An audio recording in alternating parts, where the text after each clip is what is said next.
presentation of Fox Sports. We are Fox Sports. We are Arizona.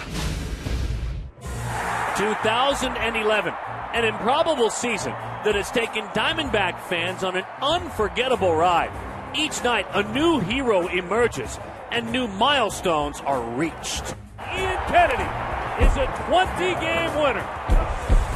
Ian Kennedy's 20-win season adds to a scrapbook full of memories, but the final pages of this storybook season have yet to be filled. Tonight, Daniel Hudson has his eye on his own remarkable finish and seeks to move the Diamondbacks another step toward a National League Western Division title.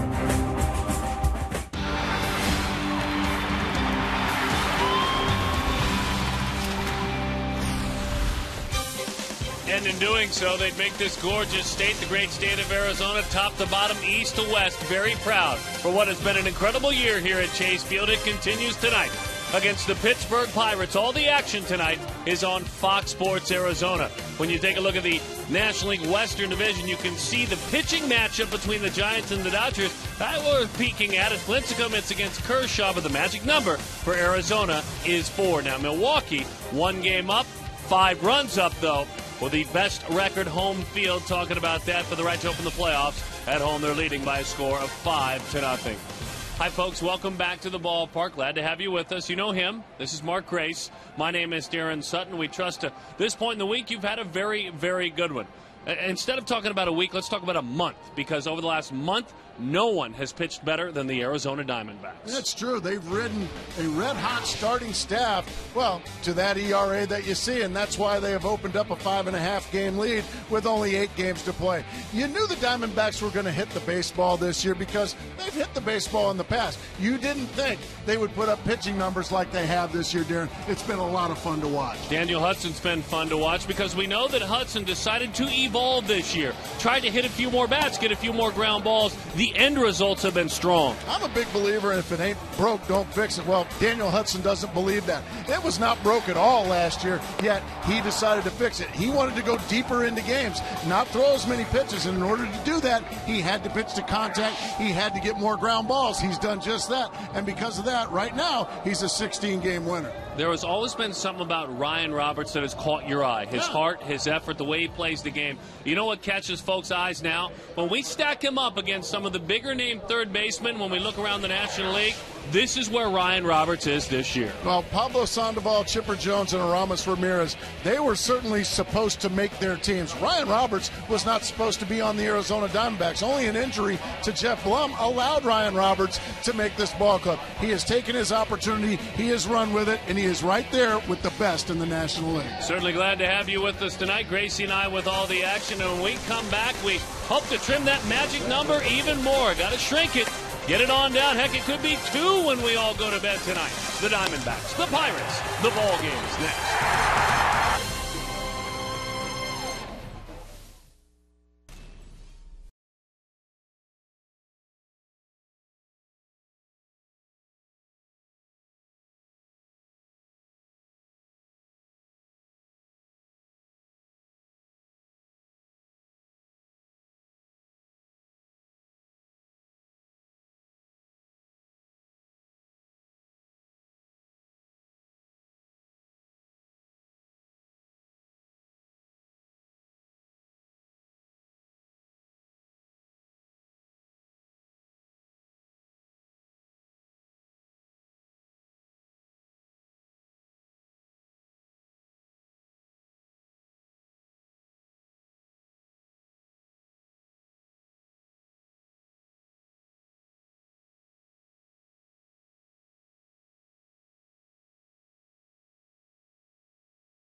Between the West leading Arizona Diamondbacks and the Pittsburgh Pirates, Daniel Hudson going for win number 17 of the season. I think a lot of people were stunned earlier today with the news that D-backs president and CEO Derek Hall was diagnosed with prostate cancer. But the good news is it was diagnosed early. He's set to undergo surgery in the next month or so, and recovery from this type of cancer is about 98%.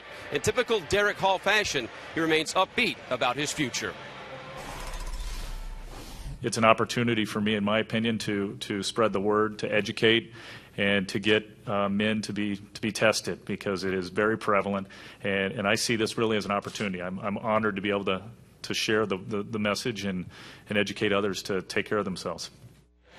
Managing general partner Ken Kendrick also had this same type of surgery. They're urging men to go to pcf.org to learn more about prostate cancer. A very, very sad day, but recovery rate, as I mentioned, about 98%. So best wishes from all of us here at Fox Sports Arizona to D-backs president and CEO Derek Hall. Stay with us.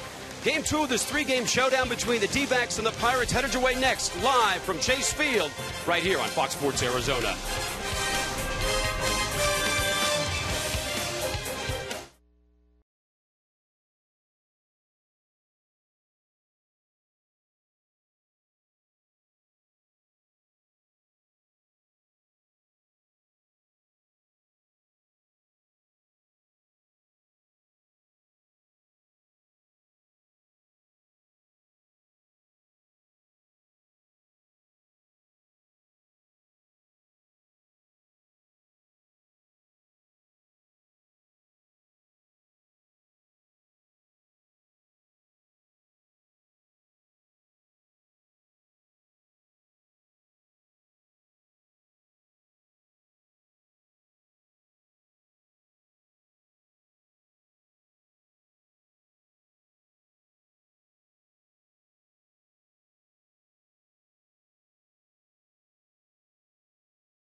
Gila River Casinos. Play slots with your Players Club card at any Gila River Casino.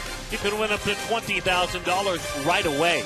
Right now, get to Jack in the Box, where for a limited time, Jack's Really Big Chicken Sandwich Combo, it's back, and it's only $3.99 plus tax at participating restaurants. The Ides of March in theaters October 7th. Southwest Airlines. Find our fares online only at southwest.com.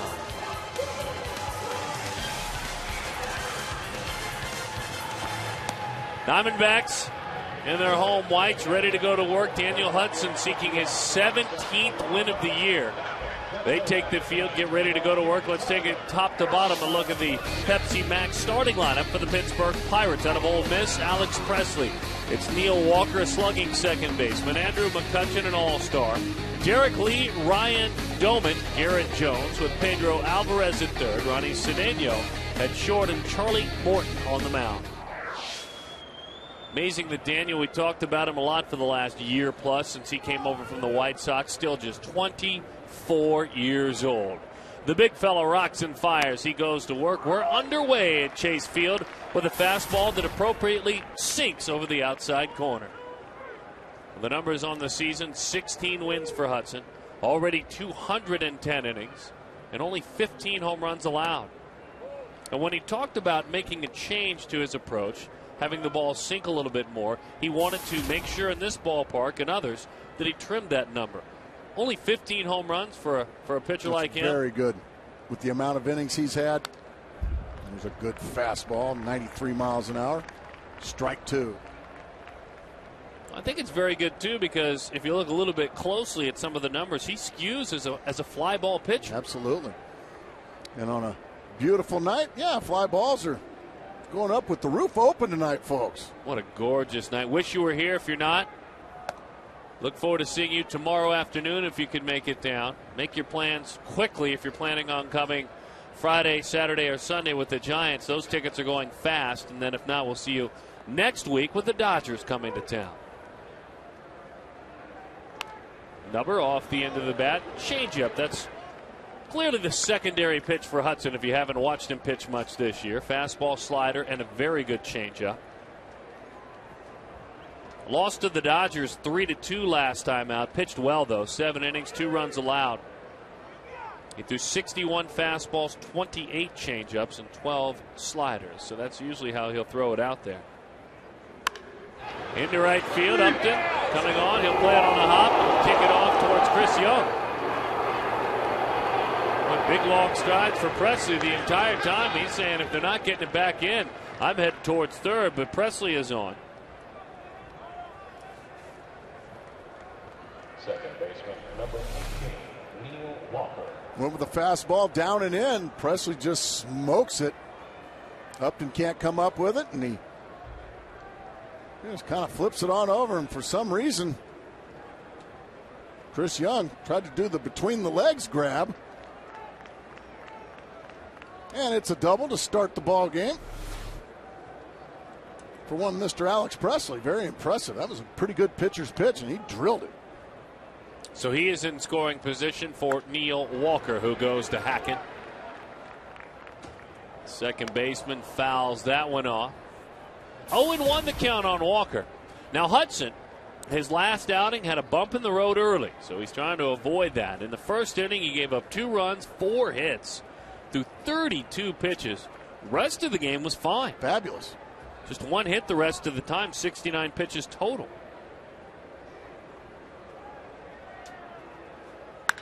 Belted toward the gap in right center field. Better said toward the wall, and that one sails up, over, and off that wall. It is a double. And an RBI for Neil Walker. He crushed that ball off the padding just below the fence area there. And so back-to-back doubles. Now that one Killed. Fastball middle of the plate. Bang. That's what you're supposed to do with mistakes. And Walker just rushes this ball. Hudson very fortunate that didn't leave the ballpark. Once again, that first inning bugaboo reaches up and bites Daniel Hudson. He's got work to do now. Swing and a miss. First slider of the ball game. McCutchen waves over the top of that one. The all-star Andrew McCutchen. Young man, heck of a high school football player at Fort Meade, Florida.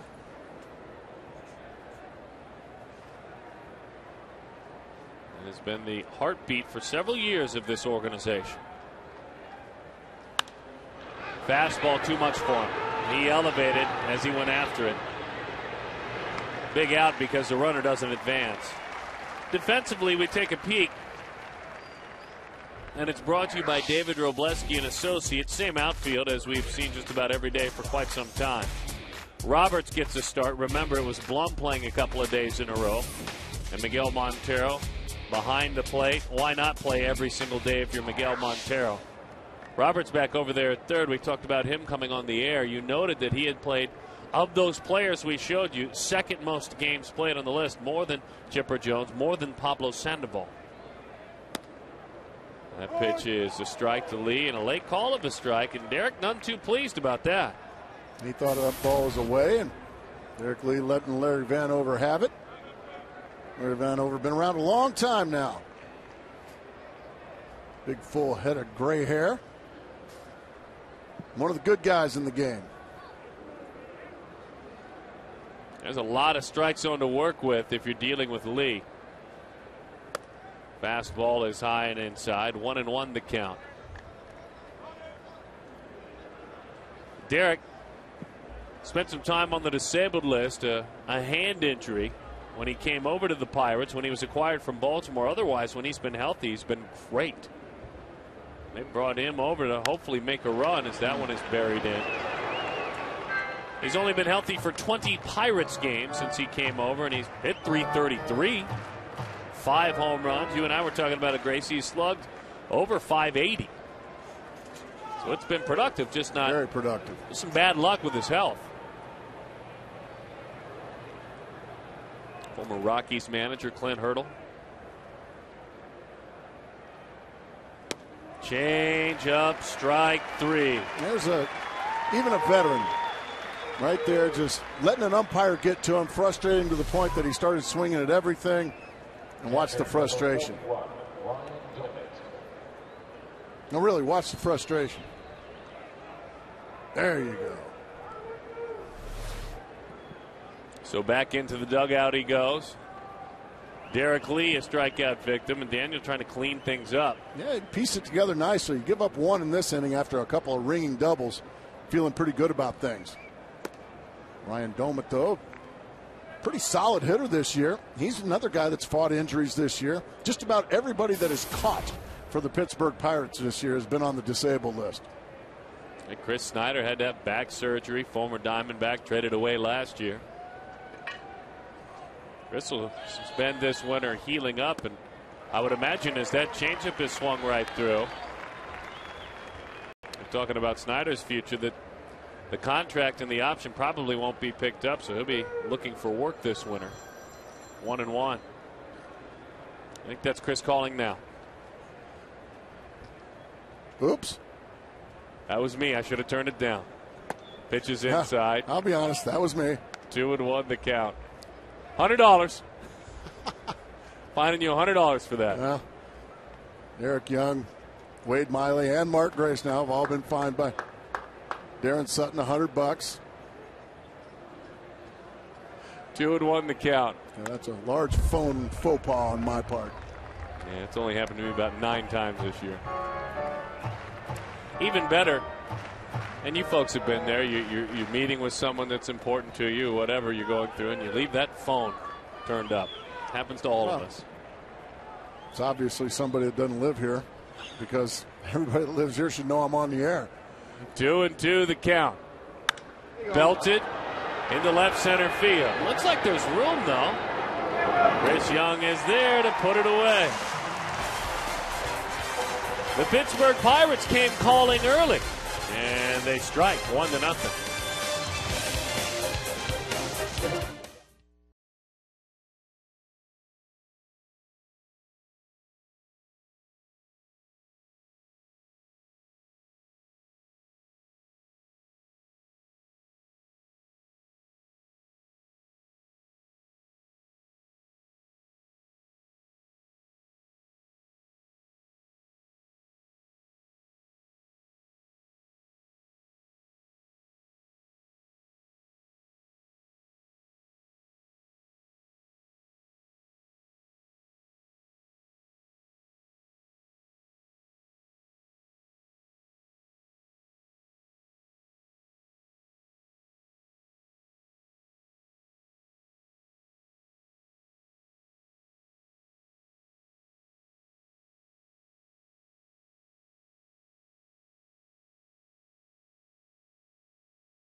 Happy, yeah.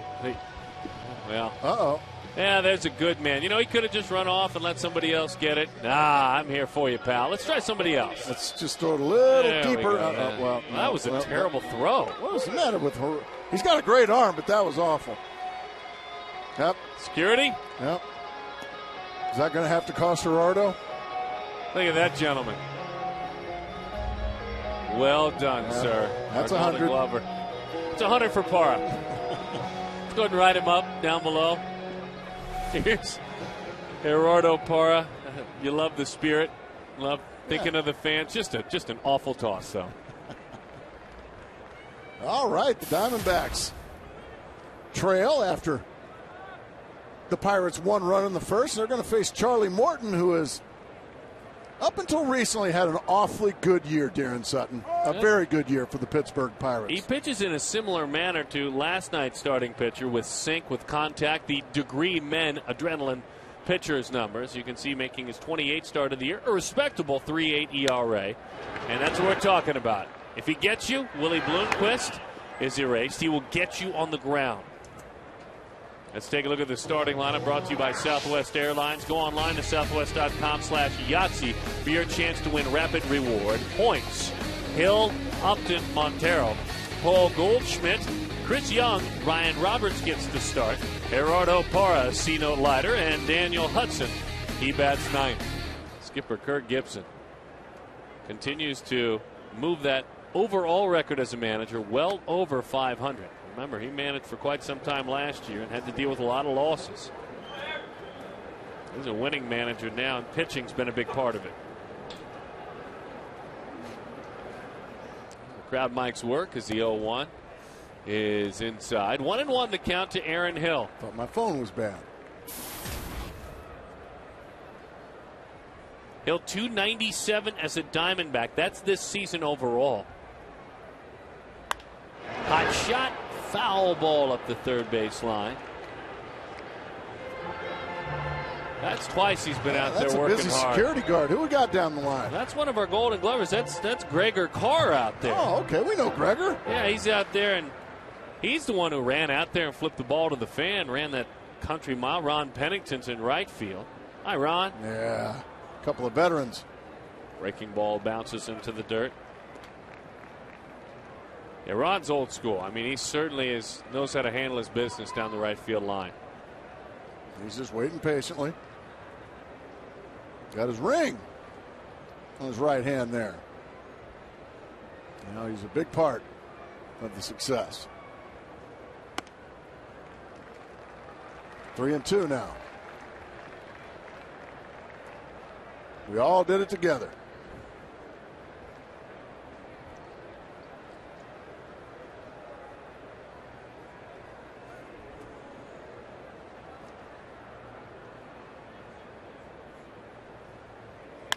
Hot shot, Hill's on the move. That will head up against the bullpen gate. Aaron picking him up and putting him down. It's a double for Aaron Hill. That's his 10th double as a member of the Arizona Diamondbacks. He continues to pound the baseball since he has come to the National League. Had a good little conversation with him this afternoon before he took batting practice. Fun guy to get to know, Aaron Hill. He really is. And the more you get to know him, the more you like him. And I think Diamondbacks fans, the more they watch him play baseball, the more they like him. He's been terrific. What an acquisition by Kevin Towers. And now a runner in scoring position as Hill and McDonald came over in the Kelly Johnson deal. Justin Upton with a chance to add to the 87 RBIs he has already. He hit a broken bat home run last night. Fastball sinks. You can see how Morton earns his money. This was last night. He's left with nothing but the handle. Homer. Homer.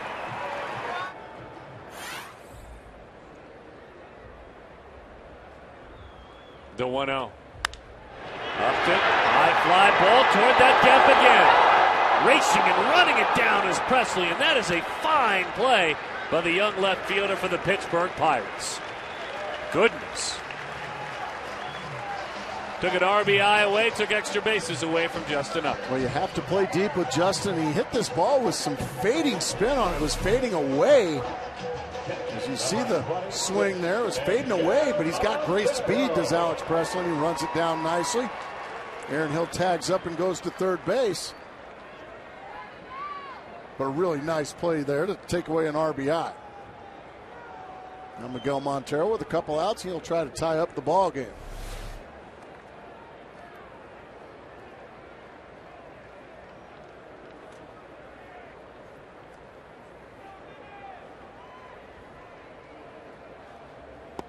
That pitch sinks low and inside. Miguel Montero starting his 127th game of the season tonight.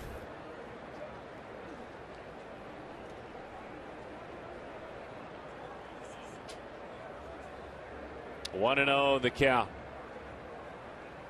Pitches inside. Check that. We included tonight in the research. So still 126. And so what does that all mean for Montero? He's played in 135 games overall. 126 starts. Damian Miller, second on the list in Diamondbacks history, catcher's game started. Second on the list in 01. You wonder where Montero is. Has he caught the most games for a catcher? He's 15 ahead. That's already. How steady he has been. I mean, this is again in the franchise's history. Yeah, he's going to have a long, long career. And he'll have the 3-0 green light, I would imagine. This kind of looks like a pitch around. Yeah, it is. Defensively, let's take a look at the Pittsburgh Pirates as Montero glad to take that walk. Take a look at the outfield. It's Presley, McCutchen, and Jones. Pedro Alvarez, Ronnie Cedeno, Neil Walker with Derek Lee.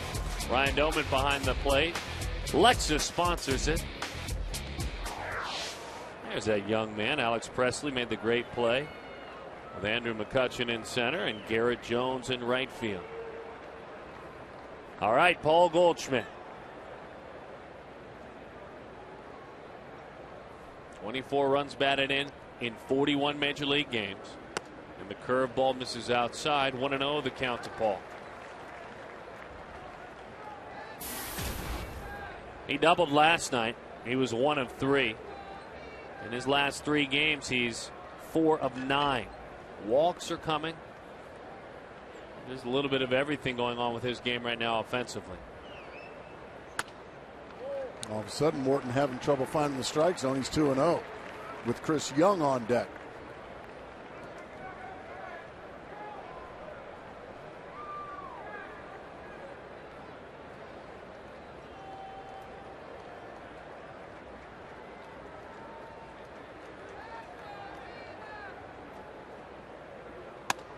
Charlie all the way with a high strike there. Morton last year had a really tough year. He only managed to make 17 starts based on health. He was 2-12. Yikes. With a 7.57. This year has been truly his coming out party with the 3.81. And he hopes there's more where that came from. He's 27. Good take there from Goldschmidt. 3-1. But you can see what he wants to do. Yeah, he's trying to sink it. Yeah, he's trying to get you to swing at something just out of the zone, get you to tap it on the ground all day.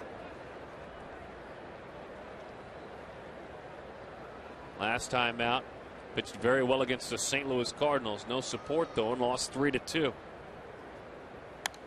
Pops it foul. We remind you, anytime the Diamondbacks score 6 or more, Taco Bell gives away 3 free tacos with a large drink purchase from 4 to 6 the following day. I'm guessing you're thinking he'd love another shot at that pitch. Yeah, he got something right in his wheelhouse and he fouled it back. Let's see if he can get something else in that situation. Montero's going to be off of first base on the 3-2 count. Here it comes to right field. Pretty well struck. Racing over to the line. With the dive! And the play. That's Garrett Jones. 2 unbelievable outfield plays taking away 2 runs from the Arizona Diamondbacks in this inning. Alex Presley early. Garrett Jones late.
You can enroll now for the Fry's Diamondback Rewards program and earn points by buying participating items at Fry's.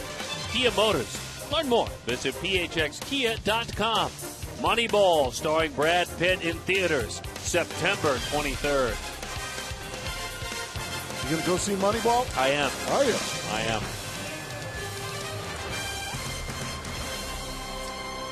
Fabulous play to end the last inning by Garrett Jones. When they talk about Garrett, they're not talking a lot about his defense.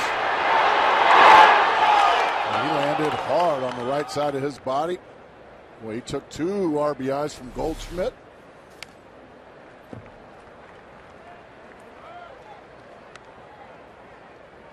I was going to say, they talk about Jones. They don't always rave about his defense. You know who's raving about it right now? Who's that? Charlie Morton. Oh, yeah. He thinks he's a heck of a right fielder at this moment. Jones, if you'll remember, a couple of years back, really exploded onto the scene early after waiting for a while in the Minnesota Twins organization to get to the major leagues. Finally got his chance with the Pittsburgh Pirates, and the homers came early and often for Jones. Just hasn't been able to establish another step forward, and injuries. You say injuries. I mean, that's the case for a lot of these Pirates. Right. He's played 74 times in right field. Also plays first base. The 1-2 to Garrett Jones. Goes out and gets that one. Lifts it into the left center field gap. Well, he'll go ahead and take one away from you. Not quite as difficult, but Gerardo Parra will get there. Nice play by the Diamondbacks left fielder. Seen a lot of running catches here tonight from left fielders, right fielders. Corner outfielders busy. Well, you're right, too. Presley and Walker had Upton and Young busy to start the ball game off. Neither one of those balls were caught. Now, where do you go with this young man, Pedro Alvarez? They've invested, obviously, finances, but time, and they planned on building around him at the corner. It's just been a tough year. Oh, my goodness. Maybe we know where you go. Take a ride on that, he says. Woo! You want a glimpse at the future, says Pedro Alvarez? I'll show you. 2-0. Just his 4th home run of the year, but the way he swung at that one, it was like it was his 20th. Huge power. If we were in Pittsburgh, that'd be in the Allegheny River.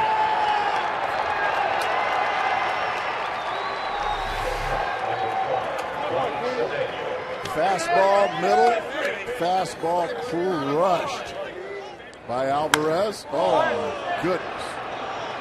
Way out of here.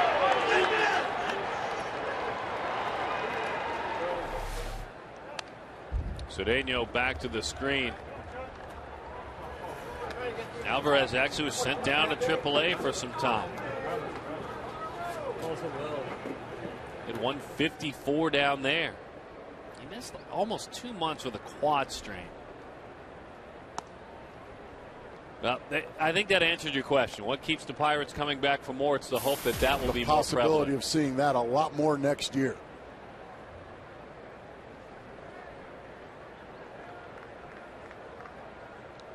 Cedeno waves at a changeup. 1-2 the count.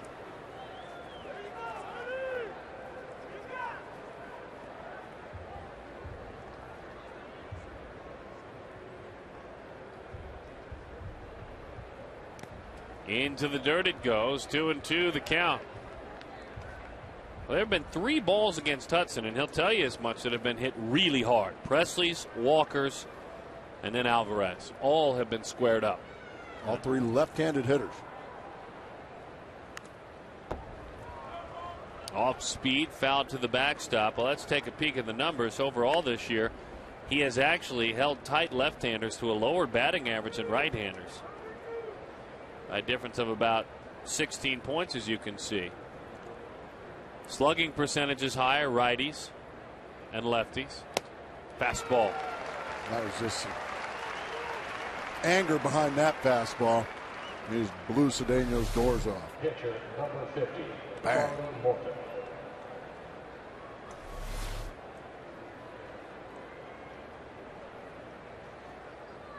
Glad to have How about you that? on a gorgeous night. We've been waiting for this. The mornings are mild, aren't they, folks? In other cities, we would say, as Morton takes strike one, that the days are hot right now. We will tell you, I think the days are more than bearable. Just a little bit warm. When you're talking about an even 100 or 99, and then you have the rest of the evening for some cool weather. Roof open. Love it. This is when this ballpark is truly enjoyed, and it will be fabulous. Arizona hopes to have that same atmosphere outdoors in the postseason. Swing and a miss. Charlie Morton goes down. Alvarez, what a history he has had through 3 seasons at Vanderbilt, Horace Mann High School in New York. Will it turn out to be this in the major leagues? The Pirates sure hope so.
Learn all about it. Section 111, it's an interactive, great game, and of course there's always a winner if you get chosen to play. Gila River Casinos Kachinko. Chris Young to lead it off. 2-0 is the score. The Pirates on top of the Diamondbacks. 20 home runs, 69 batted in for Young. Swing and a miss, sinking fastball there.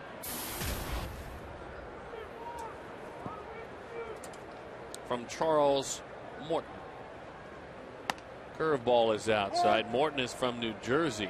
He'll grab the corner. High and outside, but on the corner. From Flemington, New Jersey. Drafted out of high school by the Braves in the 3rd round in 2002. That pitch dives low. 1-2 the count.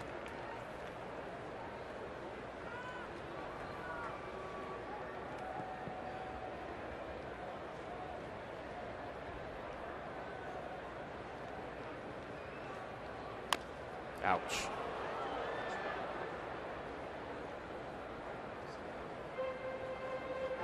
The first time the Diamondbacks saw Charlie Morton, he was a Brave. And it was back in 2008 in this ballpark. And he went 7 shutout innings. He and his Braves beat the Arizona Diamondbacks by a score of 6-4. 7 shutout. I bet you even remember that night when Charlie threw 7 shutouts. He was with the Braves. That's exactly right. Now, since then, when he moved to the Pirates, he has gone in 2 starts. There you see that ERA. Well, he's gone 2 starts, 8 total innings, 12 more runs. Yikes. So they've gotten him the other 2 times. But the first start, it was fabulous. Ooh, boy, yeah, that was just a hanger right there. Chris Young thought it was high, but that's a hard one not to take a whack at. I mean, that's coming in what we used to call, that's coming in fence high right there. That's a belt high strike. That's a really good one to hit. talk about that a lot, that hitters don't like it if they don't swing at it. Obviously, if they swing at it, they usually hit it, as you said. But it just looks ugly. Pitcher doesn't mean to throw it there. He threw 2 pitches to Young that were up like that on breaking balls. Now here's that guy again. We talked about him coming on the air, Ryan Roberts. Deserving mention offensively, certainly is a big surprise.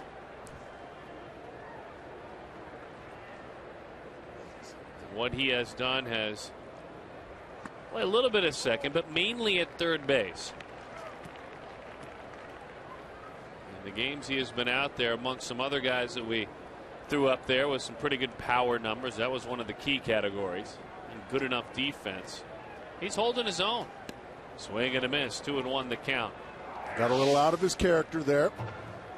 Morton got him to do exactly what he wanted, swing something down out of the zone. And take this for what it's worth, but it's just where Ryan stacks up, where he is respectable for a guy, as you said, that wasn't even supposed to be on the team.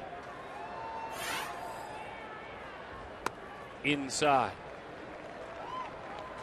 Jeff Blum has played the last couple of days at third base, and he will be on the roster in October should the Diamondbacks go ahead and take that magic number to 0.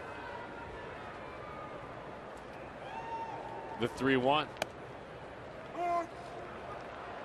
I'm guessing, though, Ryan Roberts, just a guess, just a hunch, after watching this team play almost every day, that he'll start most every game if there is a postseason, should they make it. Blum's a weapon off the bench.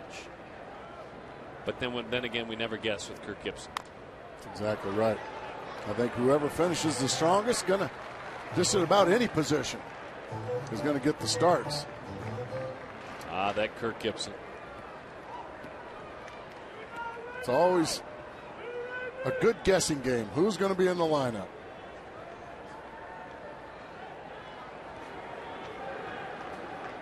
He usually puts out the correct one, doesn't he? Yeah, that's the key. Hard hit ball, diving play. Alvarez on a cross. That is 3 really good plays the Pirates have thrown on these Arizona Diamondbacks. That is a terrific play by Alvarez. Golly. Diving down the line to the backhand and then throwing a rocket across the diamond to easily get Roberts. Oh, what a great play. These Pirates have come to play tonight.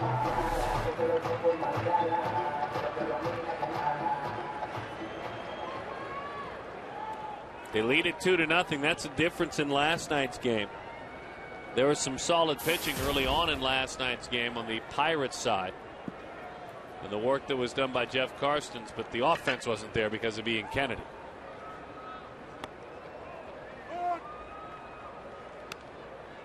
You keep watching Vanover call balls and strikes, I think, for some hitters, too. He's just very deliberate in the manner of delivering the strike call.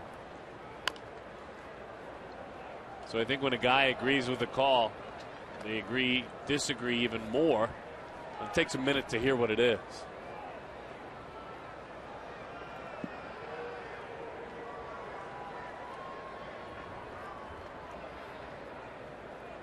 Parra back near the bottom of the lineup as he waves at that one, pops it into the seats. Back down at that 8 spot, batted leadoff last night, was 0 for 4 in last night's ball game.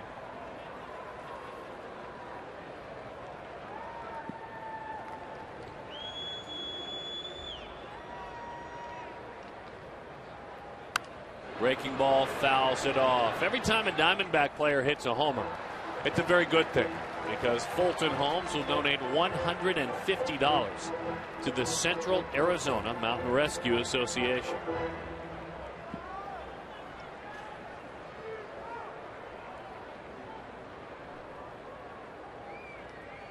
Swing and a miss, and down goes Gerardo Parra. Boy, the Pirates flashing the leather tonight. They lead the Diamondbacks 2-0.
baseball. Also, October the 4th, the Arizona Fall League kicks off 2 decades, right? Absolutely. Steve Cobb joins us. Thanks for joining us, director of the Arizona Fall League. And I know these are exciting times. He's always at stuff. Gracie's looking to sneak in there. It's always exciting for you because you start to get the rosters now. Look, I showed Mark the list. We talked about it earlier of all the former major leaguers that have come here through the Fall League. And I know you guys are excited to kick it off here in, well, just about a week. Well, it's 2 weeks from tonight. We'll get underway, and we're very, very excited about hosting a team at Salt River Fields, and the Diamondback players will be there along with the Rockies players.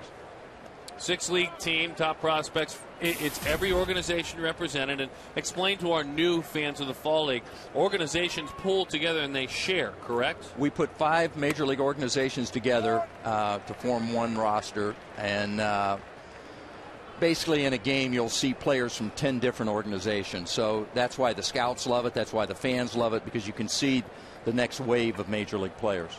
1-1 the count. Presley with a high fly into shallow center.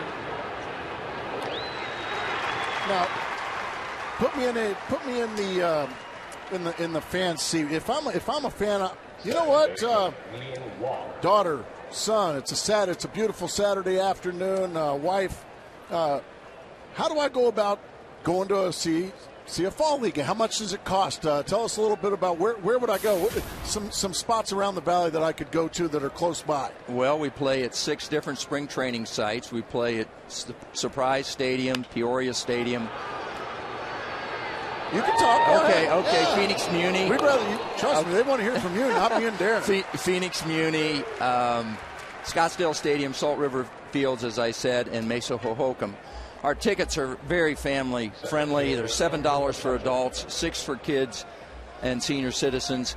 Essentially, you can buy a ticket an hour before game time. We play at 12:35 and 6:35 daily. And the season goes through how long? Well, we begin October 4th, and we'll conclude with our championship series on November 19th, which is a Saturday.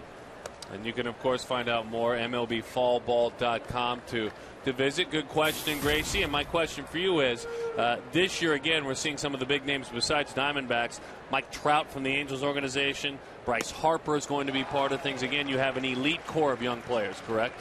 Absolutely. And this will be the first time we make this announcement, but today we received confirmation that Garrett Cole, the first player picked in the 2011 first-year draft, will be a member of the Mesa Solar Sox. So the Pirates, right? With the Pittsburgh Pirates, and he will be the 3rd consecutive player. The first was Steven Strasburg in 2009, and then Bryce Harper last year, and now Garrett Cole, the first player picked in each of the drafts. Congratulations. So, that makes us feel great as a league because the organizations are entrusting us with their very best major league prospects. And the numbers are eye-popping. The amount of players that have left the league and gone on not only to make it to the big leagues, let alone be all-stars, correct? Well, we had 41 former players make the Major League All-Star game, participate in the Major League All-Star game this past year. 41, and we've had over 1,900 players go to the Major League. So it's about 75 to 100 a year.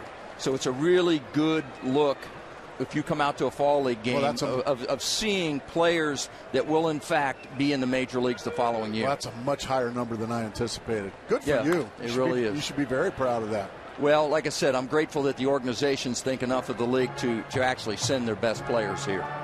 We are joined by Steve Cobb, the director of the Arizona Fall League. And, of course, if you're thinking Diamondbacks, folks, Stephen Drew played in the Fall League, Chris Young, Cole Mentor, correct? Absolutely. Josh Cole Mentor was actually the starting pitcher in the championship game last year for the Scottsdale Scorpions. Ryan Roberts has that one, eat him up. And in between bounce, so Roberts, ball off the bat of Andrew McCutchen, he is on. Well, you talk about getting eaten up by a ground ball. Watch Ryan Roberts. He gets indecisive. Oh, he backs up, and now it just eats him alive. Takes it right in the bread basket. And that'll be an error.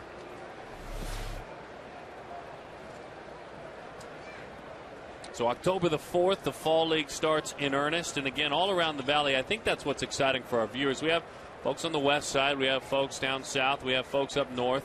And you managed to spread all about town a chance to see the best players in baseball. We like to say that that you'll see the very best players, up and coming players, at a ballpark near you. Nice. So we're all over the valley, and it's just a fun evening for your families.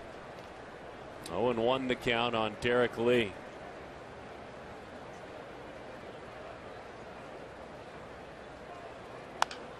Right back through the middle. Great attempt there by Bloomquist, but it's a base hit. Got it right off the end of the bat, it looked like. As that one goes into center field. Now it's time for Daniel Hudson to have to pitch around that area. He's trying to get that elusive 4th out of this inning. An error by Roberts. That leads to a base hit by Derek Lee. And now Ryan Domit. An opportunity for the Pittsburgh Pirates to score again. They scored 1 in the first, 1 in the second. They're looking to add on here in the third. Montero will set things up. Steve, I think you might have already touched on this, but there's at least one night game, day games, and then at least one night game on each day, correct? Most of the cases we'll play 2-day games and then one night game for scouting purposes for the Major League Scouts. Sure.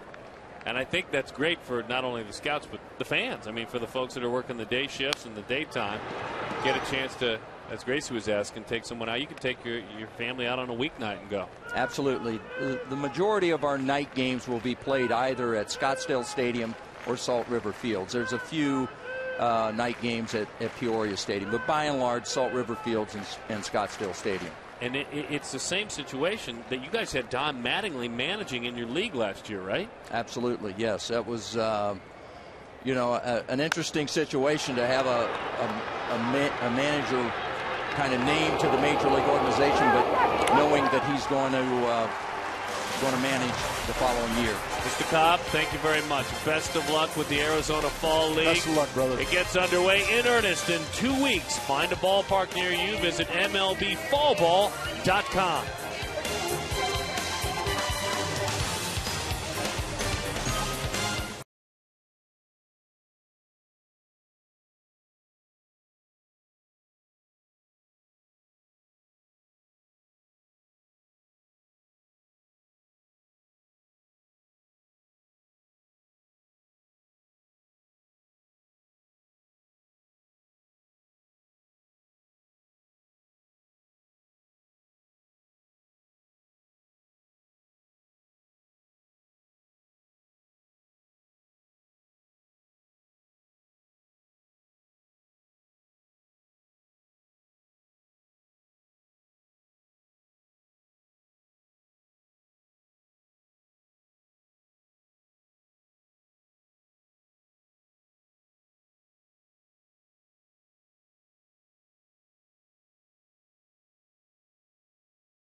To walks, strikeouts, all that went on to it. And oh, by the way, he took a little shaving cream in the face there. What's going on with that? After the ball game from the unofficial team captain. That's how good he was, by the way. What Diamondback pitcher to reach that mark? Schilling, Johnson, Webb, the others. That one is a strike. So the kind of the, with quotes around it, the pie in the face. I guess that's kind of the thing anymore. Anytime somebody does something really good or really special, you get a pie in the face, like a shaving cream pie. It's not like a coconut cream or a French silk or anything like that. It's a shaving cream pie. Can't taste very good. No. 1-1 the count. Hudson can hit. We all know that. By the way, Ian Kennedy picking up win number 20. striking out 12. The only other big league pitcher since 1900 to have 10 or more strikeouts and give up no more than one hit on his 20th win. Swing and a miss. Warren Spahn, who did it back in 1960. He struck out 15. He threw a no-hitter. You want a little food for thought, Darren Sutton? Folks at home? Yes. Roy Halladay lost last night. Ooh. Cliff Lee lost today. Just saying. The discussion's heating up, and right now, just saying, Lincecum and Kershaw are battling, mainly Kershaw. Kershaw's throwing tonight. Makes you wonder, after probably the best outing of his career last night in a big game down the stretch, he may have moved into second place. And on some ballots, maybe even first place, depending on how the season finishes out.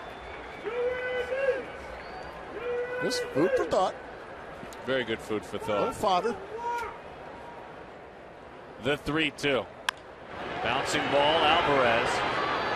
Speaking of food for thought, how about shaving cream for thought? How about the manager's reaction to kind of the towel in the face with the shaving cream? What does Kirk Gibson think? I got a pie in the face one time on the Nike. I was a rookie on the Nike trip in like 1985, I'm going to say. And I chased the guy down and got his so I don't really like it. It was Ronce. Cameron Ronce. I like it. Get him, Ian. So it would be like if Ian went in the tunnel there and just hit JJ. And just beat the stew out of JJ Putz. I don't know if I want to mess with the big fella too much, so JJ. That you might have to pack a sack lunch or two. He was not really into hazing and pranks.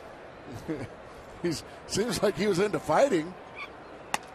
That pitch is inside. 2-0 the count. Let's see, what was it that he said?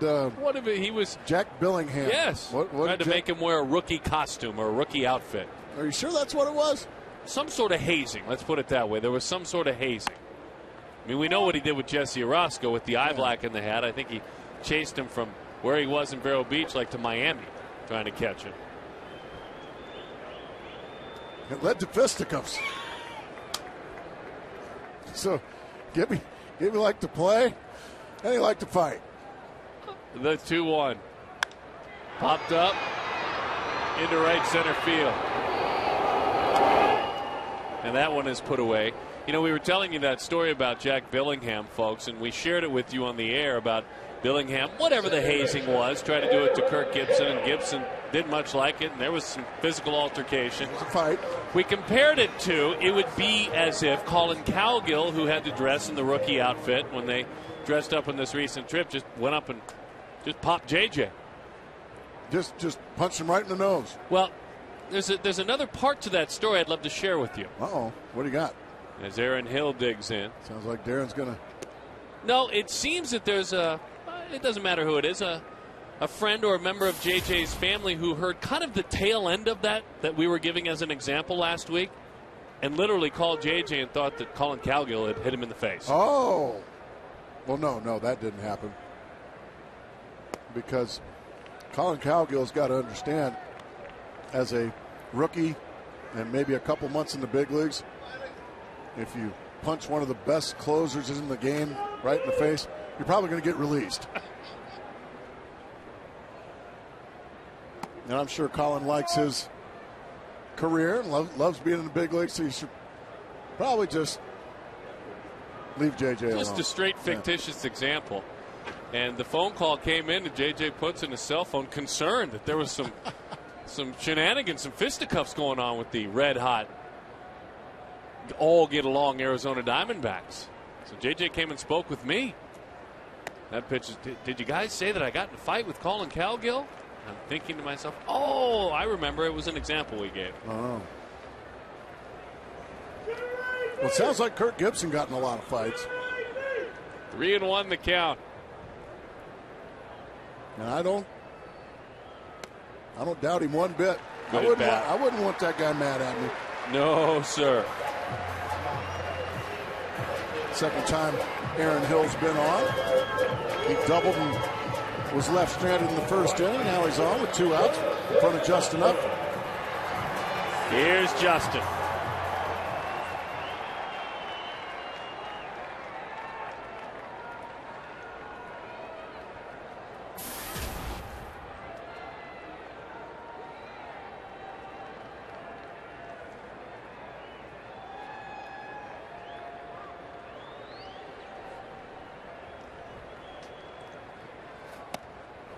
Swing and a miss at a slider up in the zone.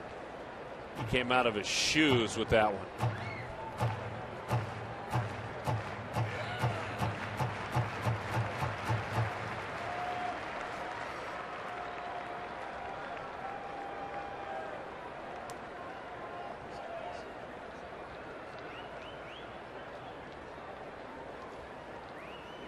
Outside, sweeping breaking ball.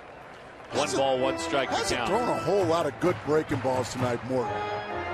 He just wants to give the guys a look at it, it feels like. He's either missed badly with them or he's kind of hung them up in the zone.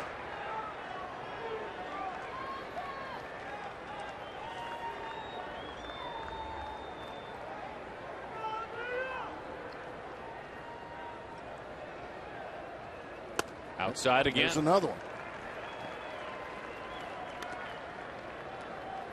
No, you're exactly right. He's not been getting any swings at him. They're all being recognized and taken out of the zone. And what that does, it puts these Diamondbacks in fastball counts.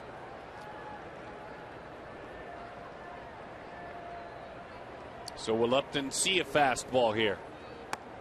Sinker, he does. It's a strike, 2-2. He didn't like it.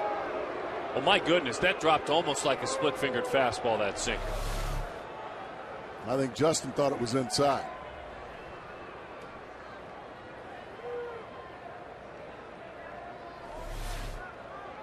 It's like he just ate a bad peanut. Mm-hmm.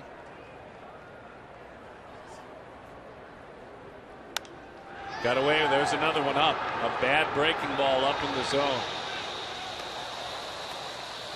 Yeah, that's the first thing earlier that came into my mind, the peanut comparison.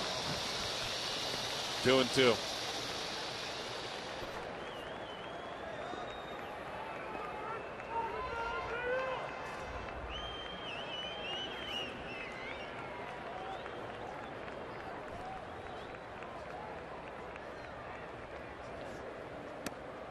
There's a pretty good one. Good enough. That's strike 3. Upton fires that bat, launches the helmet into the air, and the crowd rains down boos.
Diamondbacks online shop at dbacks.com. Browse the largest selection: caps, t-shirts, jerseys, collectibles, and more. DBacks.com shop is easy to navigate and open 24 hours a day, 7 days a week. Get your gear straight from the source, the DBacks.com shop. Well, that was a good read, allowing us to get set for the postseason, get all the gear that we need as fans. Thank you, Gracie. Garrett Jones leads it off. Jones followed by Pedro Alvarez and Ronnie Cedeno. Daniel Hudson with a fastball. No, making a changeup that stays away. 0-1 to count. Well, the Dodgers are doing some damage. Jerry Sands has just homered off of Tim Lincecum. It's that score 2-0 now. 2-0. Dodgers on top of the Giants.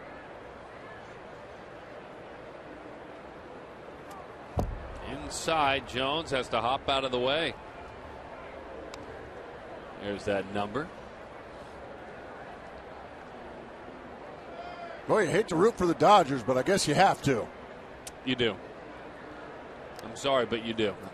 I do? Yes, you do. I can't root for like a 30-inning tie? Oh, no, not a tie. Okay. You can root for a 30-inning Dodgers win. There you go. Yep, gonna have to.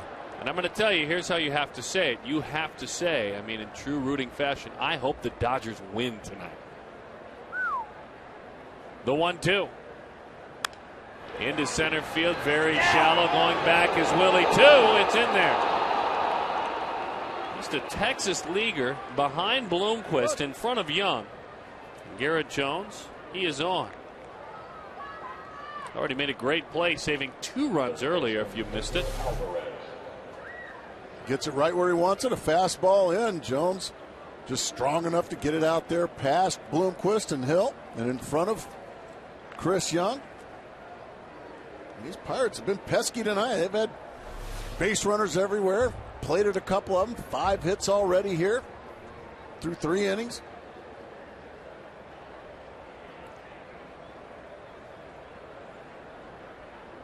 Pedro Alvarez takes a pitch that's a high strike, a changeup that stayed up above the belt. 0-1. And you talk about the hope for Alvarez. Here's a young man that in his first pro season in 2009 jumped right from A to AA and combined to hit 27 home runs that first year. Last year he had 29 between AAA and the big leagues. That's why you just can't give up on guys like this. You know it's there.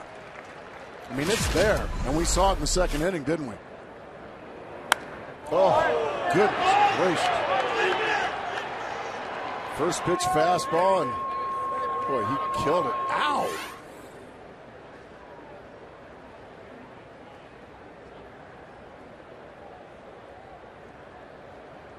The 0-2. He went right after him with a fastball down and away. He just protected. Pedro, Horace Mann High School in New York, and he was the National Player of the Year his senior year. Went and played at Vanderbilt, played very, very well. He was a 14th round draft pick out of high school by the Red Sox. Well, he has hit homers his entire life at Vanderbilt. He had 49 homers in 3 years. And they're going to give him a few more chances. What do you say? No, I think you have to. And if you don't, somebody's going to gobble him up and he's going to come back to haunt you. Swing and a miss. That'll do it. Showed him a couple of changeups to start and then 2 fastballs to dispose of Pedro Alvarez. Good pitch. Well, when a guy homers off of you, go ahead and strike him out the next time. Make you feel a little better about things. And now Ronnie Cedeno.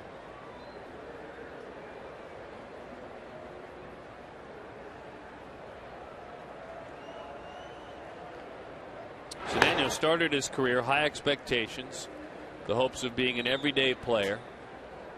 Did for some time, then played himself more into a reserve role, and then has come back this year in Pittsburgh where they've tried him every day.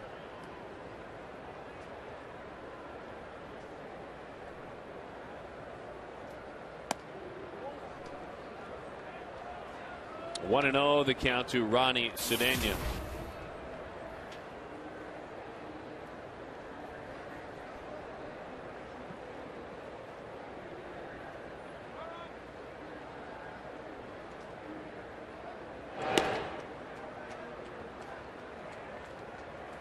Same two teams wrap up this series, but they do it tomorrow afternoon. Make plans to be out here.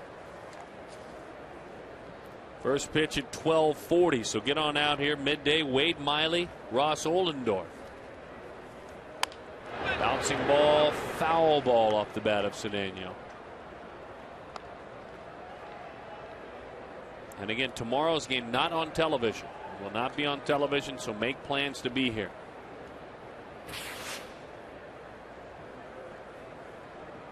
One and one the count.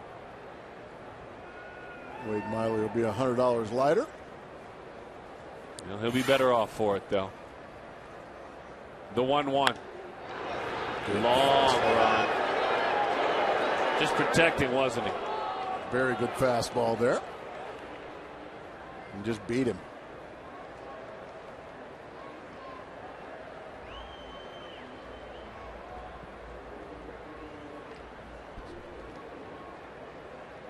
Got his hands full enjoying the ball game. That's the only way. Can't tell those are brothers, can you? The 1-2. Outside. 2-2 the count. The one thing Cedeno has given the Pirates this year, though, is defense. He has played a very solid shortstop. And you would put him among the upper third of National League defensive shortstops. The offense isn't what he had hoped for. Clint Hurdle. The 2-2. Well, it's fun to hear some airplanes go by heading over into Sky Harbor. That means the roof must be open. Exactly. And rightfully so. We had an awfully hot summer. One of the hottest Augusts on record, huh? 2-2 the count. But the evenings are so pleasant now.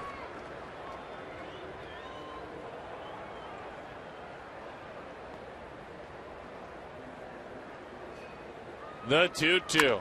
Line drive. Young will track it, and Chris will run it down. Nice play by the Diamondback center fielder. That saved a run there. Beautiful play by Chris Young. Had him played just right. Then had to show that athleticism. Running it down and reaching at the very end to make a big time play. This ball's scalded. Chris Young on his horse, and he makes a good play and a run saving play.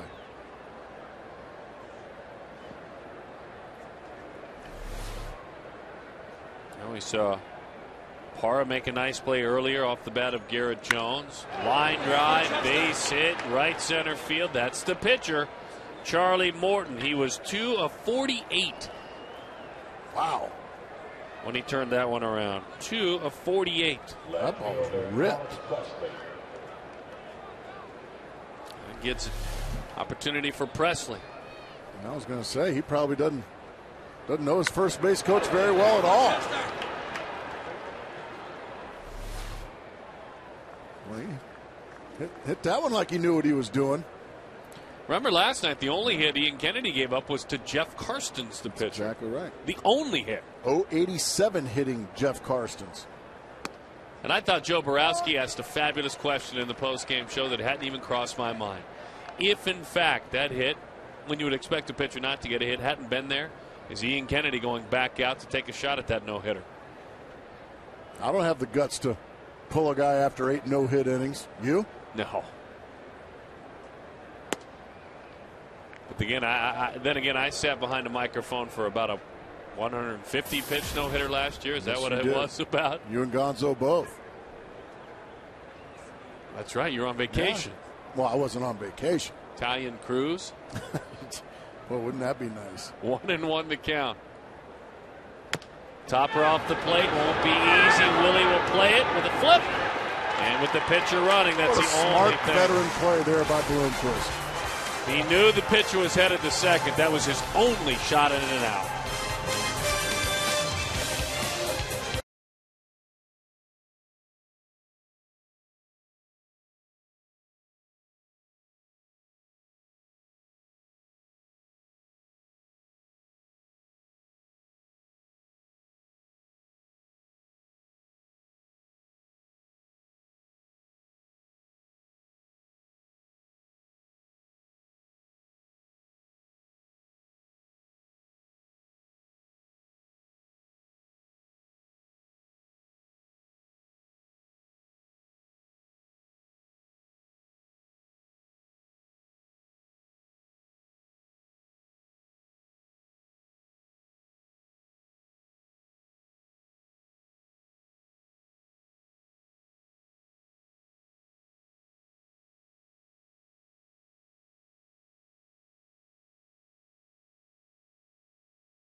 All right, Sunday, Paul Goldschmidt goes to a part of the ballpark a right-hander's not supposed to go. And then yesterday you have a man break his back. I mean, just snap it off. Only thing that's left is the handle. He homers. Just brute, raw, pure strength. So our key text poll, who would win in an arm wrestling match? Oh, man. Between Paul Goldschmidt and Justin Upton. A for Paul and B for Justin. Now the players are watching, so consider as you vote. Yeah. 36929, A or B. Oh, that's a tough one. Take them right up to Petaluma, California, and have the arm wrestling championship. That's where they have them. Wow. A great movie from the 80s, Over the Top. Oh, Over the Top. Remember, that was the arm wrestling movie. Man, was that. That was spine-tingling. 0-1 the count. I actually do remember that movie. Montero fouls it back. Over the Top. There it is. Sly. Very good movie. An award-winning film. Some fight for money, some fight for glory. He's fighting for his son's love. Now that's a big league movie. Tell you what, speaking of big league movies, you know it's a big league movie? You ever seen The Crow? Montero into right center field. That one is down. He's picking him up. He's putting him down. He stops right there. Miguel Montero. You just picked up a single, but we want you to weigh in on our light subject. Who would win in an arm wrestling match, Miguel? I like that. Wow, that's going to be a tough one. Because I would say goalie's he's bigger, he's strong. But just the way that J-Up is built, man, he's just strong all the way. You know, you shake his hand and you just feel like he's going to break your fingers, your hand, you know, and it's just like, it's going to be a tough one, but I'll go with Upton, man. Sam, what do you think? Who would be your pick? My pick would be Goldschmidt. And I first of all, because he's a first baseman. I got to go with the first baseman. The second, he's got shorter arms than Justin's a little more wiry. I think you got to be a little more shorter armed and a little more compact armed. Get that technique down. Arm wrestling's mostly technique, isn't it? 1-1 to count. I think so. All those times you spent arm wrestling? Out there in the bullpen. I clearly vote for Justin Upton. All right. I got to take up for the first baseman. I got you, Goldie. Swing and a miss. Oh, dear. Gracie going nicknames. 1-2 the count. One dog. Big hurt. Goldschmidt line to right field back in the first inning. It's $100. Well, I'm racking up fines. The 1-2. Outside. 2-2 the count to Paul Goldschmidt. It's a fun question, though. You know, you think about it. We've just enjoyed watching these guys this year. We watched Paul Goldschmidt from afar. We read about him before he arrived on the scene. Remember, in 2007, we read about Justin Upton before he arrived on the scene. 2-2 the count. High fly ball, well struck right field. Did he get it? Just missed it. Well, he needs to quit hitting the ball to Garrett Jones. Garrett Jones running down all his extra base hit bids. So one away on a well-struck baseball. Brad, you were down there doing all this research. Guys were, locking arms and going after it. How'd you find all this inside stuff out? Well, did a little straw poll, and it was kind of amazed how many of those players remembered that movie Over the Top. That was not a blockbuster, if you will, but basically the guys were kind of split down the middle. But I would have to go with Justin Upton. He is a bulldog, and we've seen him get drilled by pitches so many times this year. I think he's tough, and I think that he would prevail. All right, into the dirt it goes. We'll hear from some of the other teammates. It's one of our best text polls of the year. I think it is. I like it.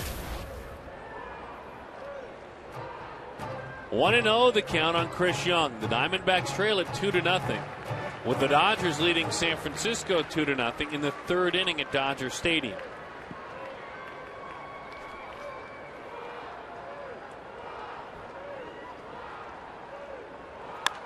Hot shot, base hit, left field, Young.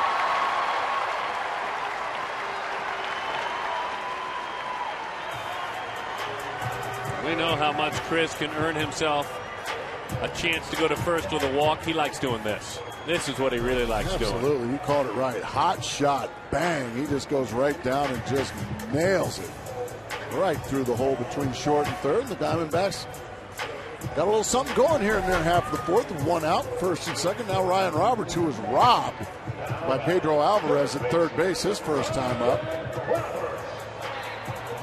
An opportunity to get a little momentum. It's been all Charlie Morton tonight. Yeah, it has been all Charlie Morton, and Morton does a really good job when the chips are down in these situations. Opponents hit nearly 300 against Morton. They do so when the bases are empty, but with runners in scoring position, 235. Breaking ball. And it's a strike, 0-1 the count.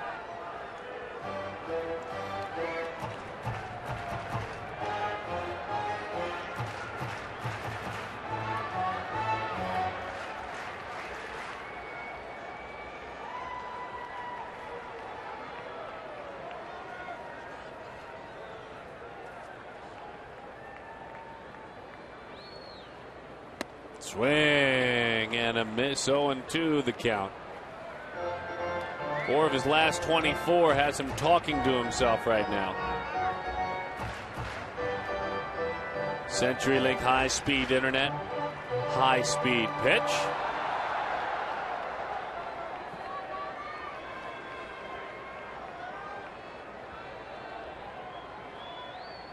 Parr waits on deck. Outside, kicks away. Oh, that's a big break there for the Diamondbacks. A huge break. I mean, you've got a man made to throw ground balls, and then that happens. He's throwing a lot of breaking balls just like this tonight. You don't get the swing and miss. Domek can't corral it. And now you can get a run closer just by putting the ball in play. Just a little ground ball to the shortstop. Gets you a run closer. And then base hit, on the other hand, will tie up the ball game. Great speed at second base, and Chris Young.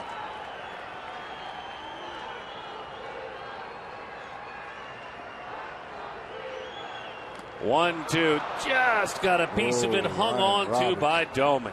A huge strikeout there for Charlie Morton.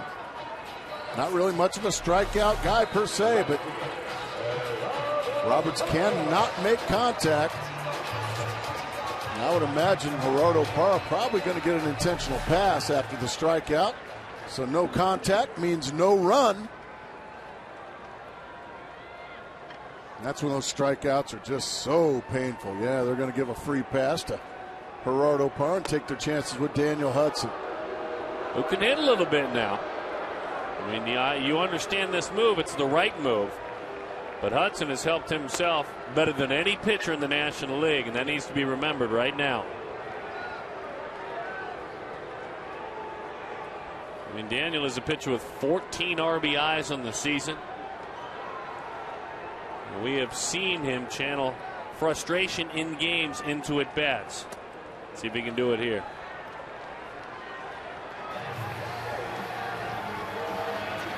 All right. When you want something done, what do you have to do, Darren? Do it yourself. There you go. And he's done that a lot this year. Sure has. There's no one better. He's got a chance to clean him. He can drive extra bases, too. He's got 3 doubles. He's got a homer as well. And that's almost silly right there. 6 of 8 with 2 outs and runners in scoring position. Well, here we go. Bases loaded, 2 outs. Chopper right around the bag at second, onto the bag, and in time for the out.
As the Diamondbacks trail it by a score of 2-0. Which three active Major League Baseball pitchers have the most 20-win seasons? They've got to be active, and they've got to have a bunch of 20-win seasons. Very good question. Can we guess this one? Well, you're allowed to do whatever you want. It's your show. Well, it's not my show. It's everybody's show. Okay. I'm going to guess CC Sabathia.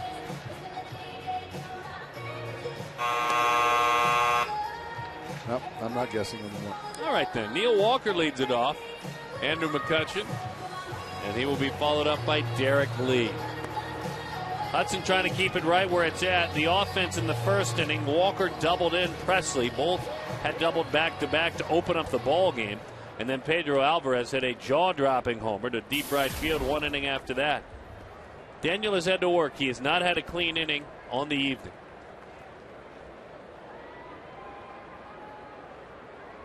As we start things off in the fifth, Walker with power for a second baseman. How about 81 RBIs for the second baseman?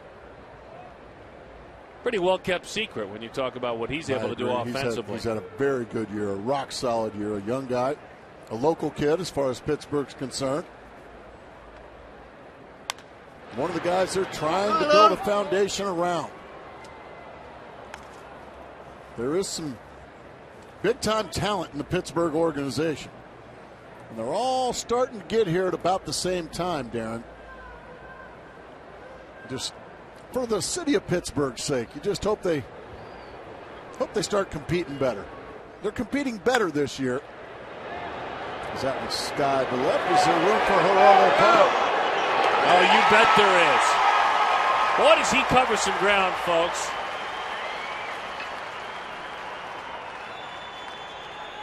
A golden play there by Parra. Center fielder Andrew McCutchen. That ball had a lot of carry to it. And you're right, he does cover a lot of ground. And once he gets there, he'll snare it with the best of them. You're calling Gold Glove for Geraldo Parra, huh? I am. Really? I am. Until they have they changed the rule yet that like each position needs to be represented? No, they haven't. So 3 center fielders can get the Gold Glove, which I don't like. They're going to get more chances. They're going to get more opportunities. A little bit more of the sizzle if you're a center fielder. Yeah, of course. You know. But I think he's deserving. We talked about some of the other good left fielders. Brett Gardner in New York in the American Leagues, one of the best. Parra's right there with him. So he has had a great year and is deserving consideration. The entire outfield covers a lot of ground. Just a really rangy bunch out there. Pitchers like that. There's no denying it.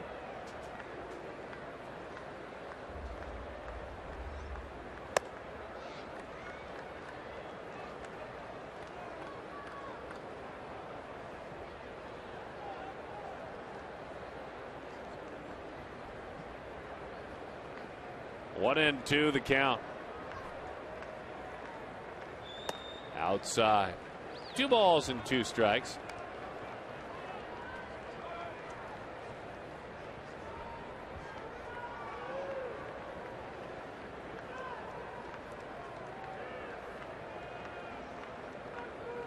Two and two, the count.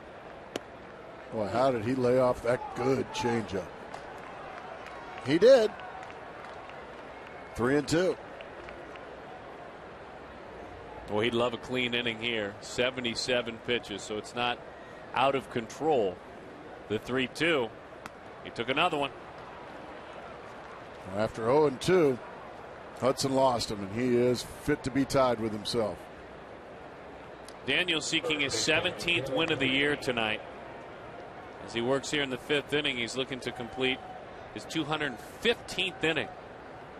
Remember, Daniel was a rare player a few years back in 2009, and in that season with the White Sox, he pitched in low A ball, high A ball, double A, triple A, and the major leagues in one season. Pretty amazing, and he excelled at every level. Still 24. It doesn't feel that way anymore, does it? I mean, he just doesn't feel 24. He's done a lot of growing up, exactly. He pitches like a veteran. He's going to need to here because he's facing a veteran of over 1,000 RBIs in Derek Lee.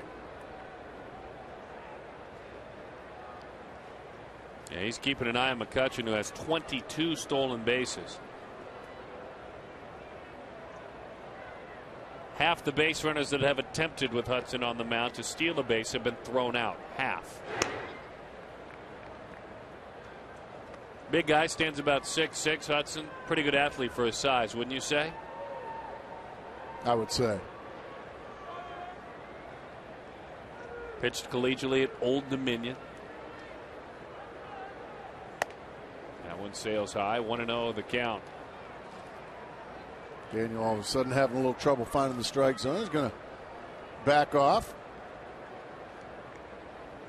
And Charlie Nagy probably keeping a close eye on him. Sometimes Daniel can get very upset out on the mound. And then he'll start to lose it a little bit. And right now, I think an angry Daniel Hudson right now is starting to, well, and he even admittedly so says sometimes it's to his detriment that he gets disgusted with things out there.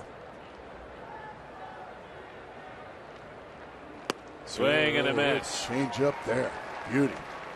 Boy, Kirk Gibson was heaping the praise on Charles Nagy before the game today, only because he was asked by members of the media, simply saying, look at the results. Look at the improvement. He talked about a lot of things that Nagy does behind the scenes that we'll never see. And that includes Gracie and I. There's a lot of stuff that goes on. Fans certainly never see it. Inside, 3-1 the count. And this is his first ever season as a pitching coach in the major leagues. He's coached in the minor leagues. What do you think, a visit if he loses him here? Oh, no question. Looking for a double play ball here. Looking for a 6-4-3 ground ball. Let's see if he gets it. He took a strike right down Broadway. He's rolled up 15 double plays this year.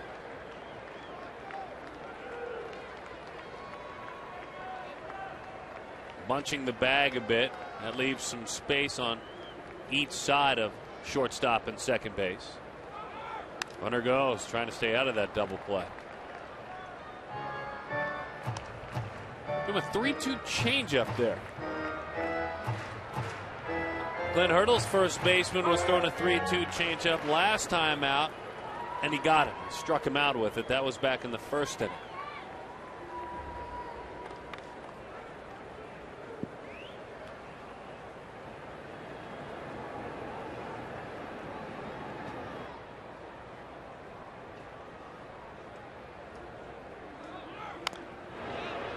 Another changeup, another foul ball.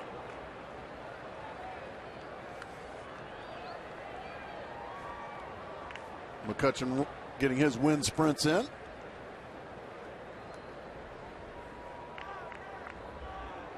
Ryan Doman waits on deck.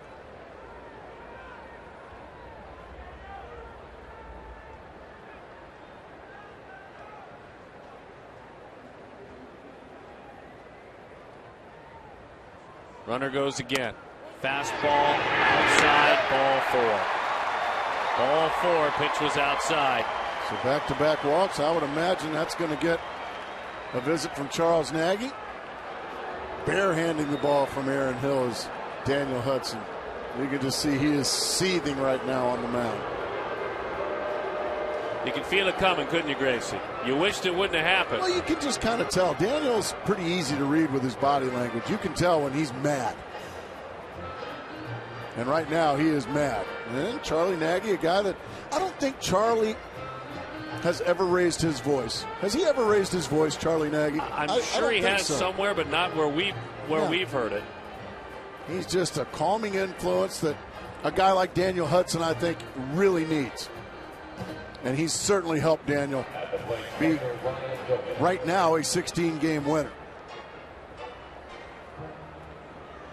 Some guys need to be challenged. Some guys need to be talked down a little bit. Right now, when Daniel Hudson gets mad, it's Charlie Nagy's job to go out there and calm him down a little bit and see if he can get him refocused. Bouncing ball, fastball with some good sink on it. A little bit more on Charles Nagy. Let's bring Brad in. What do you have, Brad? Well, to further your topic with Kirk Gibson, he said there was a little concern because Charles had no major league experience as a pitching coach, but he said he's such a tremendous competitor as a player, and he's done such a great job communicating that he knew he'd be a star. And as you mentioned, over the last little while, his talks to pitchers when they're struggling on the mound have really, really paid off. Impactful. The 0-1 changeup is low. Thank you, Brad. 1-1 the count. Kirk Gibson's the manager. He's the final say, but you talk about the work that Gibson does. He leans on Nagy to help him make decisions.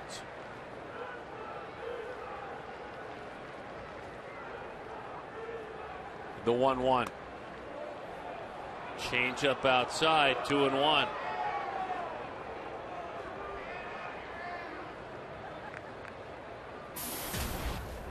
Doman has flied to center field twice.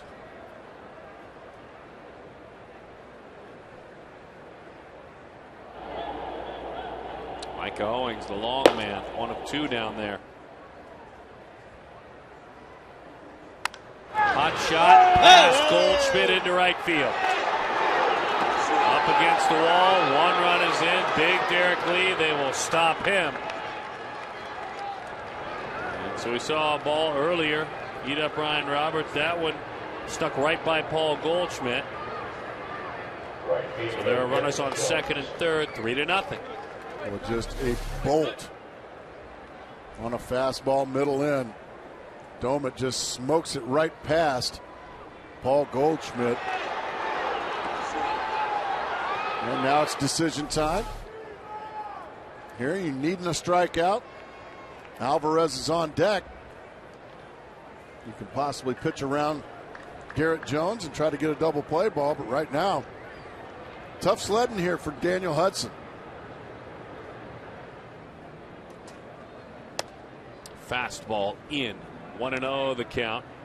Garrett Jones, he singled the Texas leaguer back in the 4th inning. He also lined to left in the 2nd.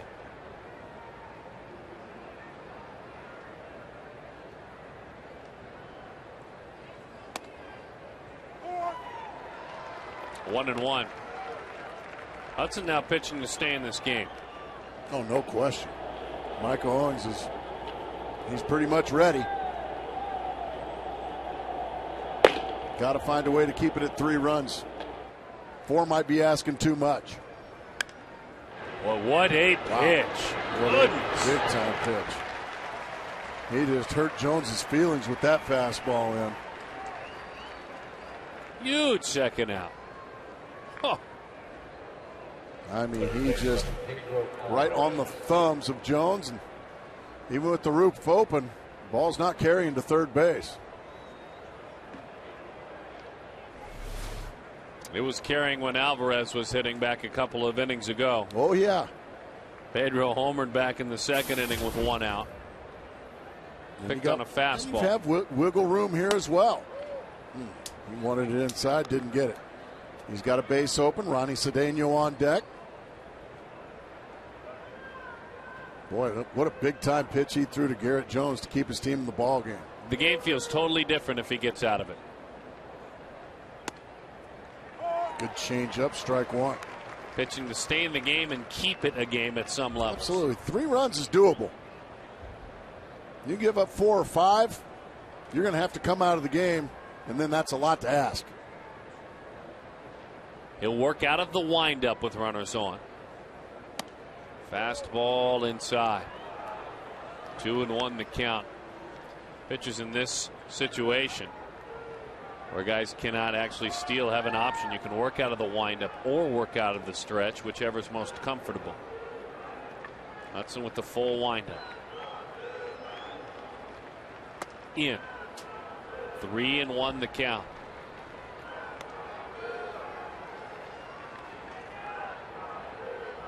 Remember, in the back of Hudson's mind, too, is the 400-plus foot home run he gave up to this young man. They're going to put him on now. They're going to go ahead and put him on.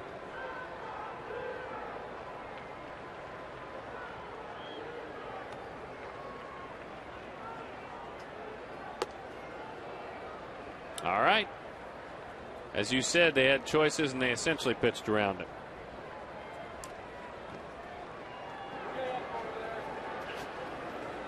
Shortstop, Ronnie Stefano.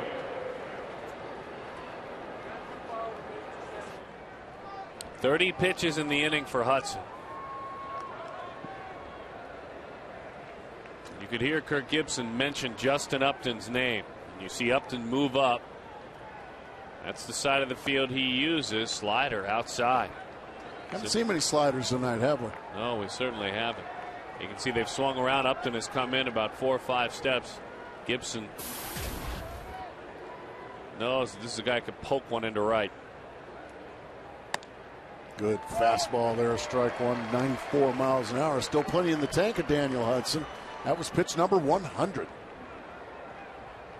Through 4 2/3. Pitching for his life right here. He missed outside.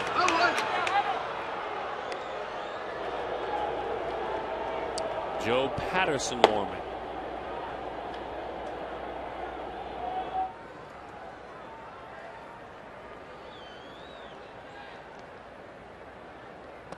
Outside, a changeup, a 2-1 changeup, and he missed with it.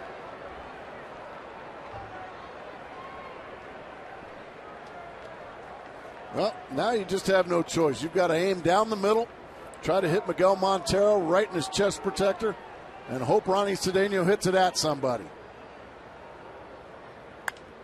Popped up, he did. He popped it up to the right side. That one is put away, and it's only 3-0. As ugly as that was.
Walt and Bartolo Colon.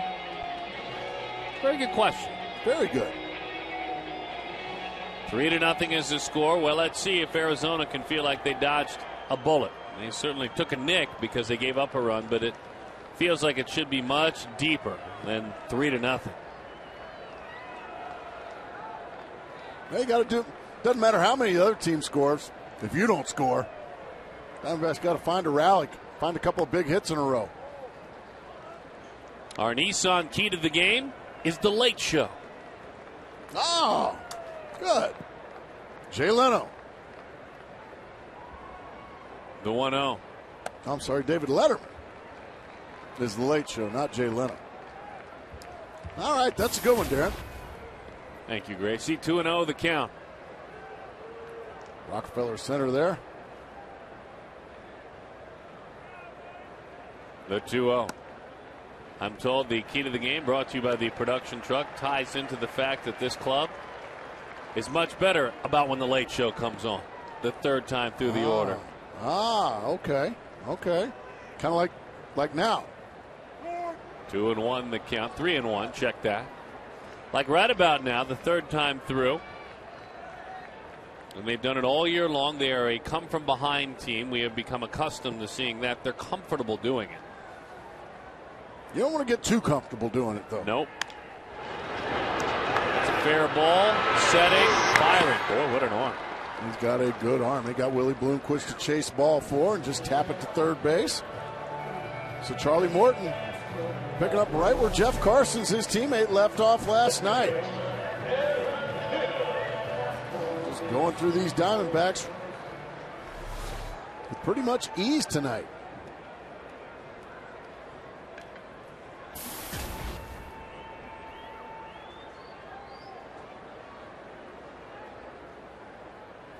The Arizona comeback show has been a regular occurrence. They have come from behind 45 times to win. That leads to majors. And it's tied for the most in club history. The 1999 club came from behind 45 times. You're right, though. Doing it has gotten them there. Somebody's frustrated in there. Willie Bloomquist, I'm guessing.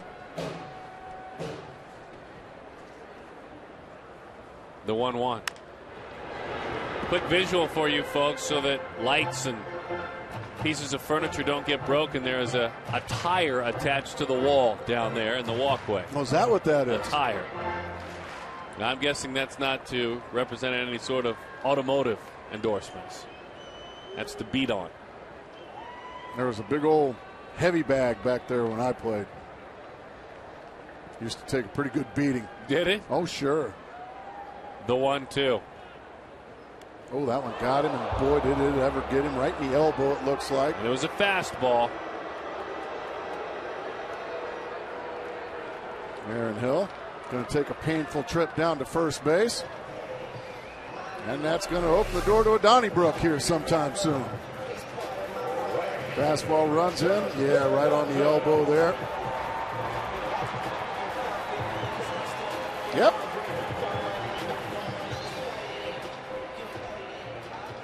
That's that sinker. That one stayed up and ran too far in. Here's Justin Upton. Let's see if Justin can make Charlie Morton pay for hitting his old buddy, Aaron Hill. Guy that's on for the third time tonight, Aaron Hill. He's singled, walked, and been hit. Bouncing ball raging. Alvarez leaves his feet again. With a throw. What a play by the Pirates. Wow.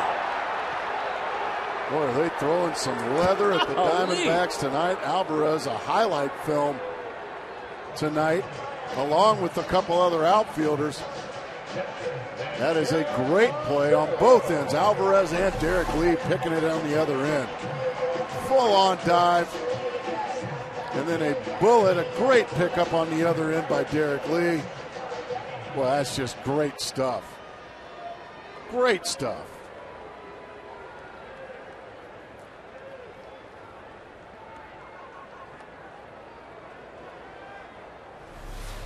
That's twice, too. Upton has had a ball that he really thought he had for a base hit taken away. As that one is in. Remember, early in the ball game, Alex Presley ranged into the gap in left center field and took extra bases away. Garrett Jones dove and made a play to end that inning that saved 2 runs.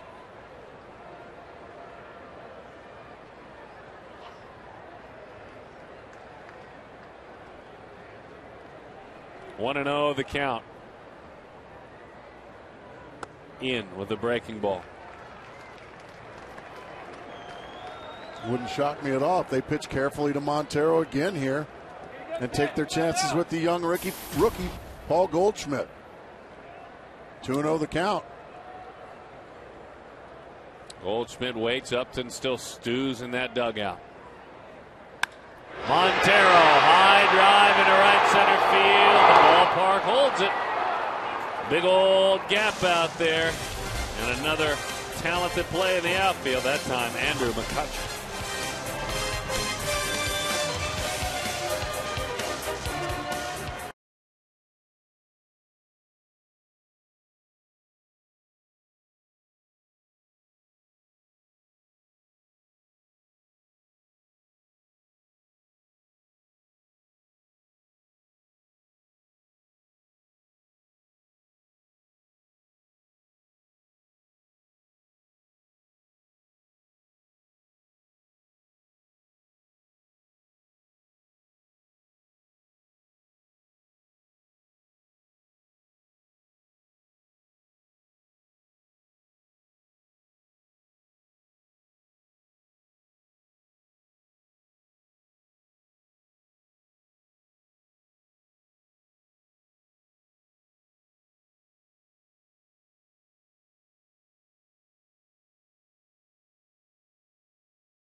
Ball brought to you by Southwest Airlines. Find our fares online only at southwest.com.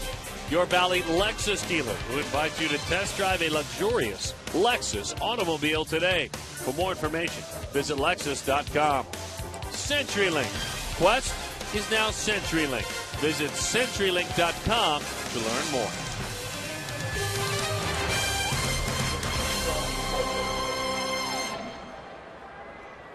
Micah Owings goes to work. He gets the assignment for the Arizona Diamondbacks, and their bullpen has been rock solid over the last 11 games. First off, Owings, an ERA of just over 3, 30th time he has gone to work. As he takes and fires a cut fastball that grabs the inside corner. 0-1 the count to Charlie Morton. Charlie throwing a shutout at the Diamondbacks. Sure is. And he gives that one a ride into right center field. Upton and Young chasing up against the base of the wall. Charlie Morton. What's going on? Trots on around with the double. He's got a single. He's got a double. He's got 2 hits tonight. He had 2 all year prior to this. I mean, 2 rockets. Left fielder Alex 043 shouldn't be short hopping walls to right center. Very impressive, Charlie Morton. On the mound and with the bat in your hand. Goodness.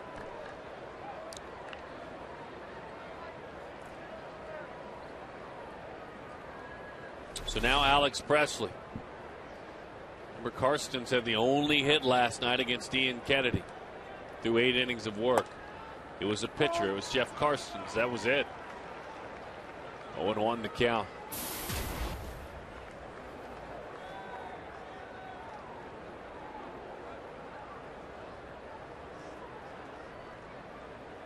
Roberts almost on the cut of the grass at third. No balls and 2 strikes to count. Day baseball tomorrow. Make plans to be down 12:40 first pitch. This series wraps up. Wade Miley, Ross Ollendorf.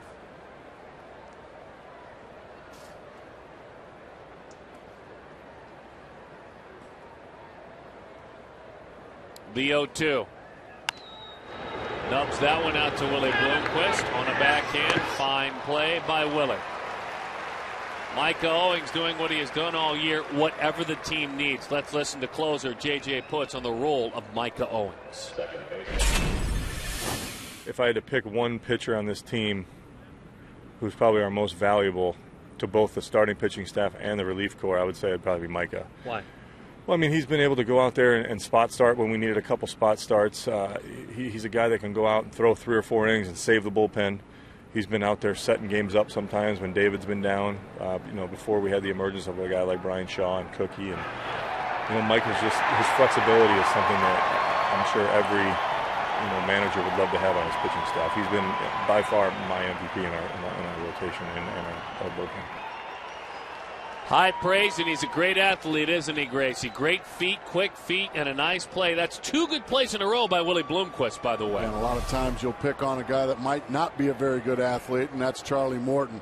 There's the out at second base, easy call by Brian Gorman. And just like that, Micah Owings out of a big jam, a strike away or an out away from putting a much-needed 0 on the board. Well, that's a great play by Bloomquist and a perfect feed from Micah Owings.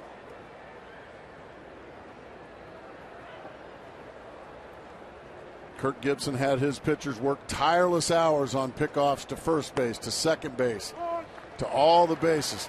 Tireless hours working with his infielders. Their infielders, the pitchers. For that reason right there, for that moment right there, it can get you out of a big jam. That's a foul ball. Boy, Walker, hands out by his side, not too happy with that call.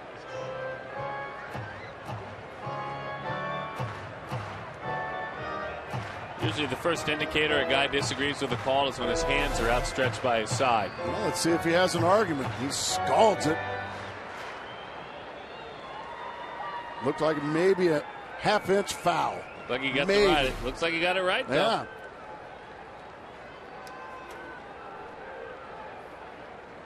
Nice job, Mike Machlinski, right on top of that one.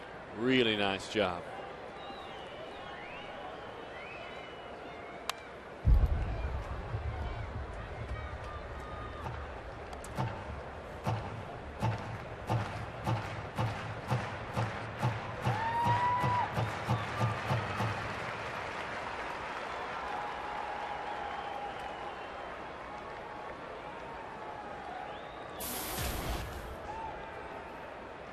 The 1-2. Hugging the line, a long run for Parra. That's a fair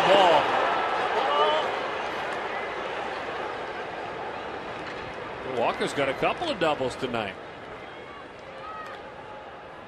He's got 30 of them on the season.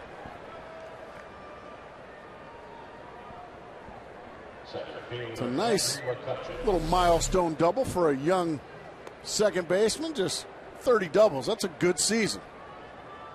To go along with 12 home runs, 80 RBIs. Going to hear a lot about this young man over the next few years. It's kick and play.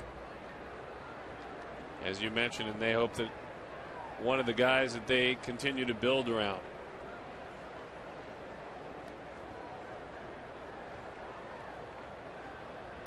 Breaking ball, a dandy over the outside corner to Andrew McCutchen. He's been on twice, reached on an error in the third, walked and scored in the 5th inning.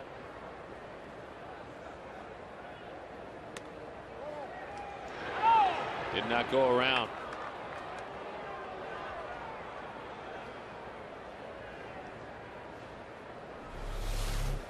See what Mike Machlinski saw.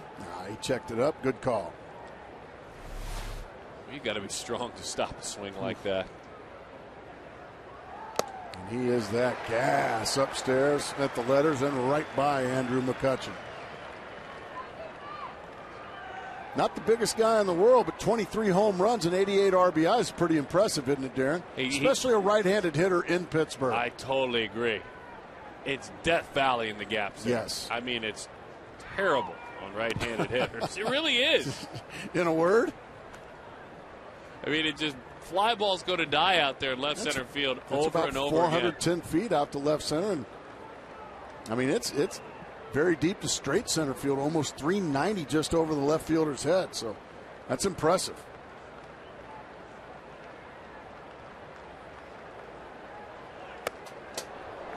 As a matter of fact, if I'm not mistaken, I believe Andrew McCutchen hit a walk-off home run against the Diamondbacks. He did earlier this Pittsburgh year. Earlier this year. I think he took it on down the line a little closer.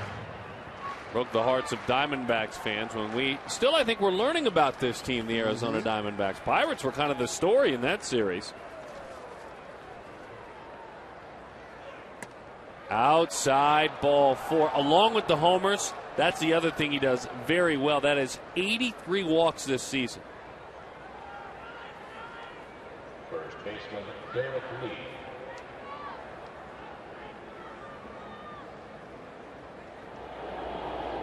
All of a sudden, Charles Nagy on the phone again. Glenn Sherlock been a busy man down there in the bullpen answering phone calls. Probably for Joe Patterson again, in case Derek Lee gets on. And there he is. Ryan Doman is on deck. He's already been up, Patterson. I would imagine it's not going to take him long to get loose.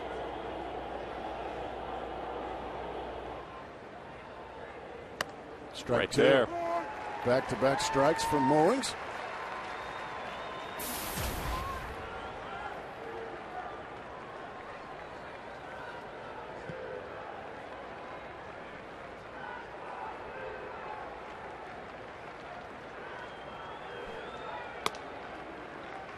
One ball, 2 strikes to count to Lee. That series between these two clubs was June 7th, 8th, and 9th in Pittsburgh, and the Pirates took 2 of 3. Arizona left town at that point 5 games over 500 and 1 game back in the West. Outside.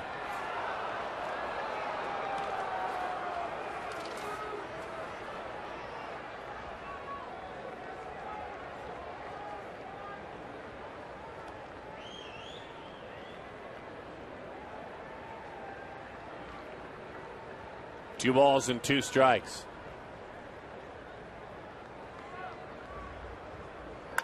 Bouncing ball, Roberts shoots it on over. Lee is erased and the inning comes to an end. Time to get it going, boys. They're being shut out by Charlie Morton.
It's been all Pirates so far. An RBI double off the bat of Neil Walker. And then also some defense. The Pirates have been throwing some big-time leather at the Diamondbacks between Pedro Alvarez's homers and his Gold Glove defense so far at third base. The Diamondbacks just can't find a way to get anything across the plate here this evening. And right now, the Pirates, they hold the 3-0 advantage as we go into the bottom of the 6th inning. Charlie Morton twirling a shutout. Great recap, Gracie. 1-0 the count to Paul Goldschmidt. Pirates have also stranded 10. They've had base runners everywhere. And takes outside.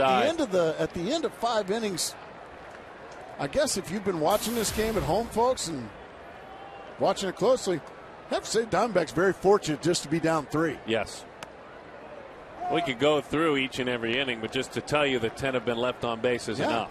And this thing could easily be 6-7-0. Diamondbacks only have 3 hits. That one misses. It is now 3-1 on Paul Goldschmidt. And see, the Pittsburgh Pirates are 2 for 11 tonight with runners in scoring position. That's where it could be much worse. Goldschmidt bouncing ball. Alvarez sets back on it. Got him to chase ball 4 again. Morton just putting on the 2-0 and 3-1 counts. All he does is just takes a little bit off of the fastball, and that adds a little more sink to it. And these Diamondbacks are just making a Gold Glover out of Pedro Alvarez at third base. Our key in text, Paul, with regard to that arm wrestling match, you folks right now think Justin Upton will be defeated. Right over the top by Paul Goldschmidt. 3-6-9-2-9. They know a good first baseman when they see one. A hanging changeup, strike 1. The change of speed was enough to lock up Young.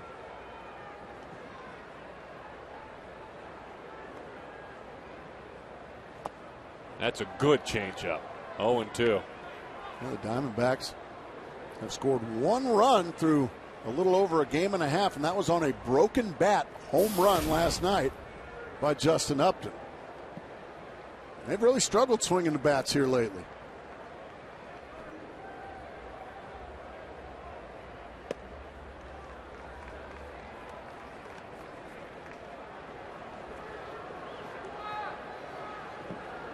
They've struggled. They've also had some tough breaks. There's been some great defense behind.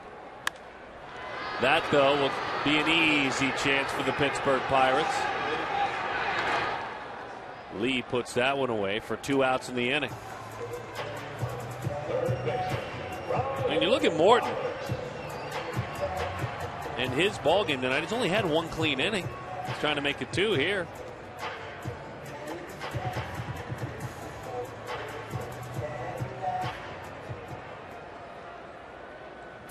It was a big strikeout of Ryan Roberts. Got him out of a big jam just 2 innings ago. Second and third, 1 out. He got the strikeout he needed from Ryan Roberts. And then ended up getting out of it by retiring Daniel Hudson. What could have been a big 4th inning.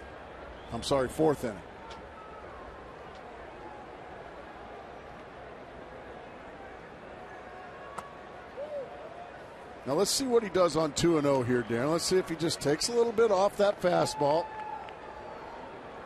Tries to get a ground ball here by just adding a little sink. By taking a little off, it adds more movement. That's exactly what he did, and he took it. Just a sinker, inner half. And he's been throwing it there all night, and Diamondback right-handed hitters have kept Pedro Alvarez at third base very busy tonight. There's another one. Pulled to the left side. And it's not rocket science what he's doing. It's very simple, and it's very effective against these right-handed hitters. No, we saw Brandon Webb do it for years with just a bigger sinker. Absolutely. And he's just staying right in on the inside corner and middle end, getting these right-handed hitters to pull the ball to the left side. That may be one of the best breaking balls he's thrown all night right there. It's been very workmanlike to this point.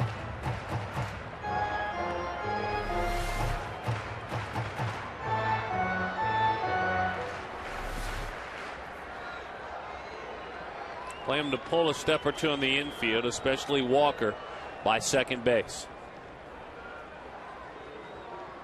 Change up, swung on and missed, strike 3.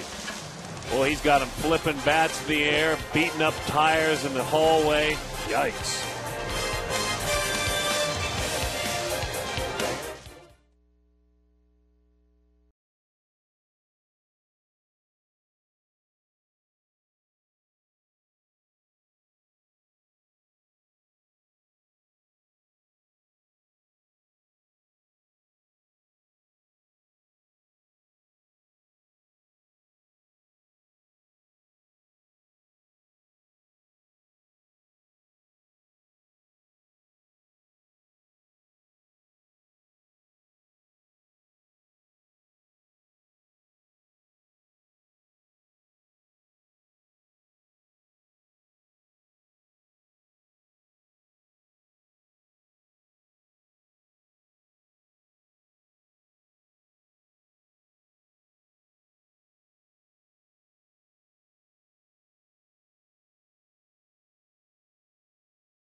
Really glad to have you back with us.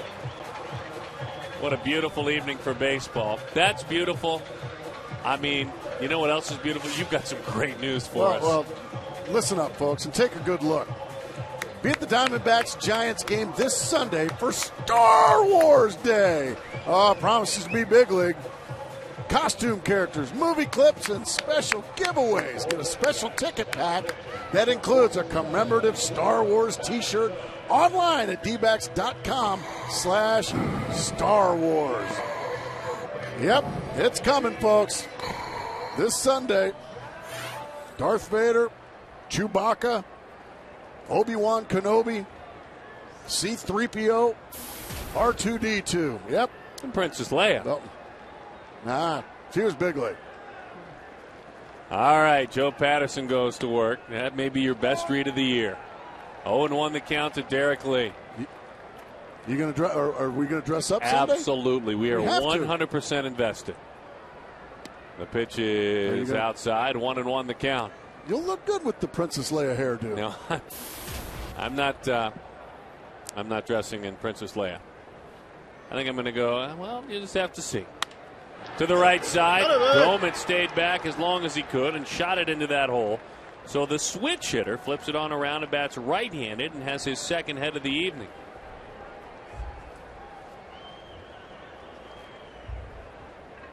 It just wouldn't be right if the Pirates didn't have some base runners. Number 36, Ryan Ludwig.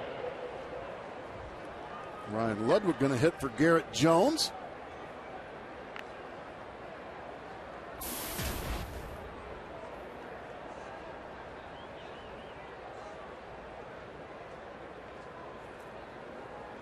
Ludwig came over.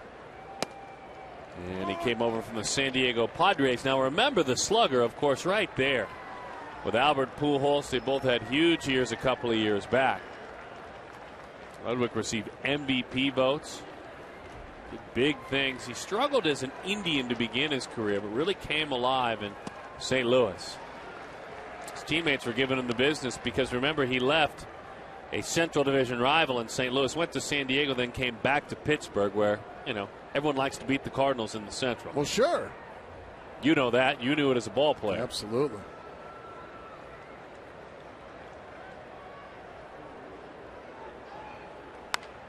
Ludwig, left field. Hara going back, and he makes the play for the out.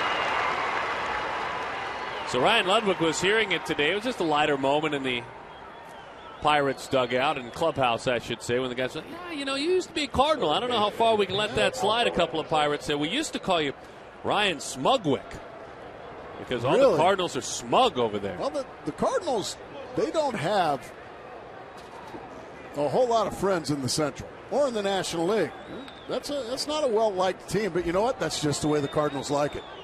That's just the way Tony La Russa, his staff, and his players like it. They don't want to be your friends. And Ryan took it very well in stride. Smugwick. I'll tell you what, I got called a lot worse than that. 1-0 the count. Cardinals are hanging around.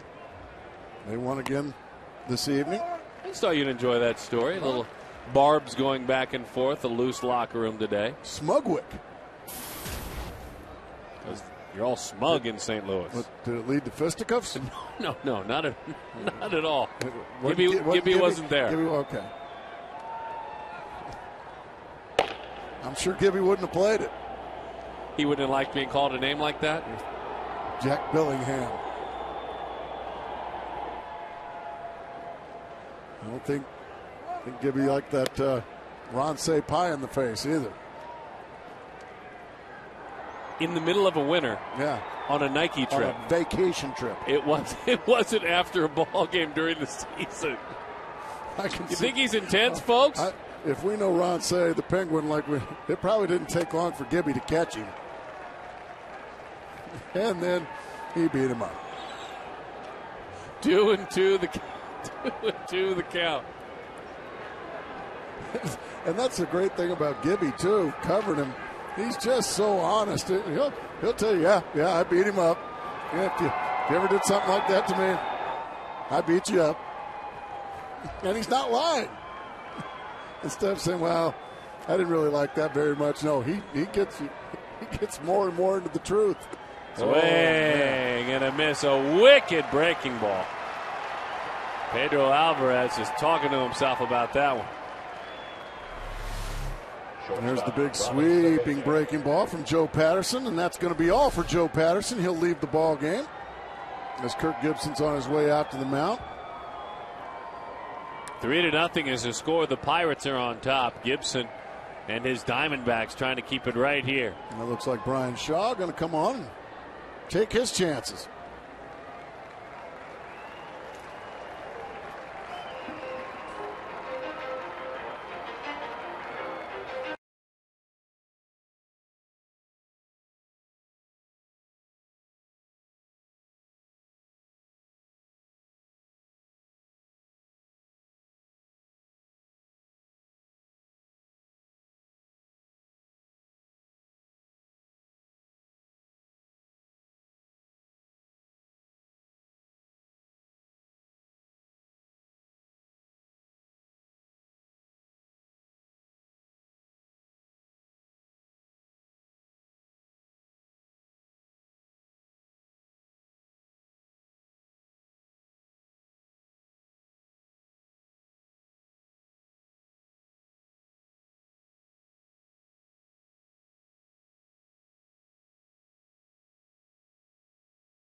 Hey, don't forget, Fox Sports Arizona is celebrating its 15th anniversary by replaying some of the greatest games it's ever televised.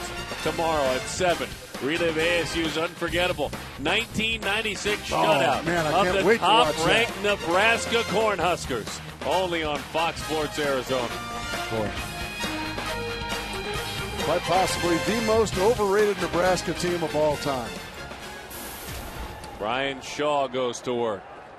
We say that because our fine statistician, Kurt Zacher, big Nebraska fan, sitting right next to us, so we have to give him the business. 0-1 the count, Ronnie Cedeno.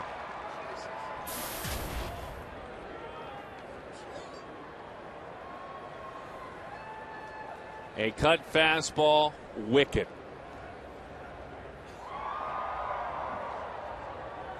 Gas. And gets away with it up. And especially to a hitter like Cedeno, who doesn't have the quickest bat anyway. Going to get his team back in the dugout, see if they can get some offense going. Shaw rocks and fires, and just a little bit up and in. Clayton Kershaw has been great so far tonight. The Dodgers lead the Giants 2-0. Kershaw tossing that shutout, still in the ball game, 7th inning.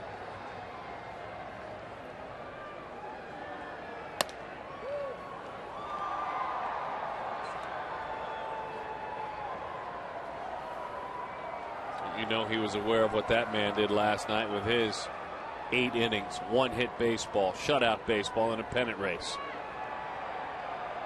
Breaking ball. Base hit left field. And you wonder why. Inexplicably a breaking ball. Inexplicably a breaking ball. He sat and sat and sat and hoped to get it. That's the only pitch he was looking for. Well, and the only pitch, because you talked of his bat speed, that he's able to hit. Charlie Morton will now watch the rest of this ball game. He throws 6 shutout innings. Jason Jaramillo is going to hit for him, and I would imagine the Diamondbacks very happy to see this. Yeah, I would agree with you on that. Probably thinking anybody but Charlie Morton. Jaramillo got the start last night. Was 0 for 3 in the ball game. Has done a nice job in limited playing time. Morton, he had thrown quite a few pitches for 6 innings of work. Well, plus he got 2 hits tonight.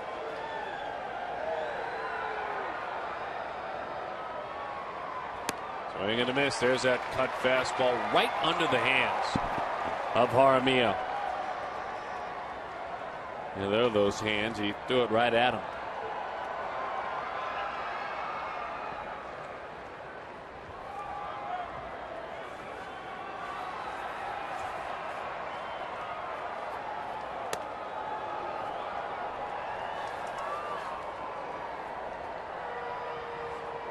One and two the count.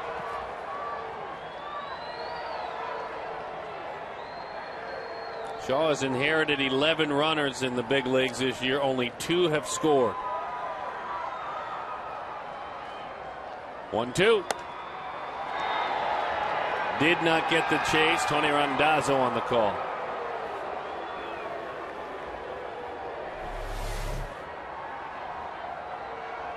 And he made the right call.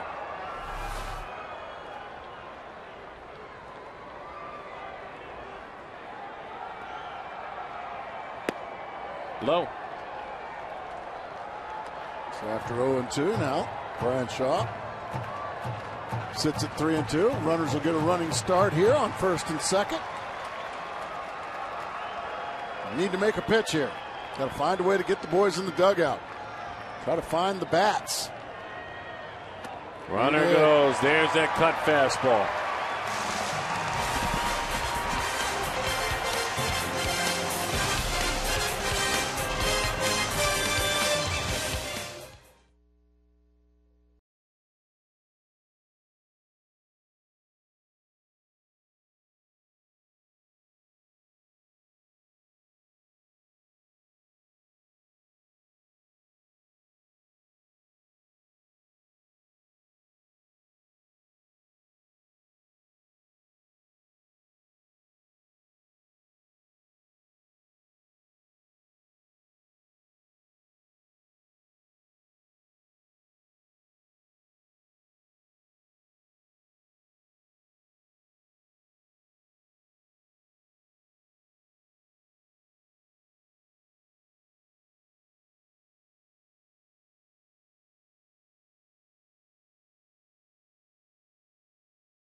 I'm Jody Jackson alongside Joe Borowski. And Joe, last night's game, no question, was a pitcher's duel.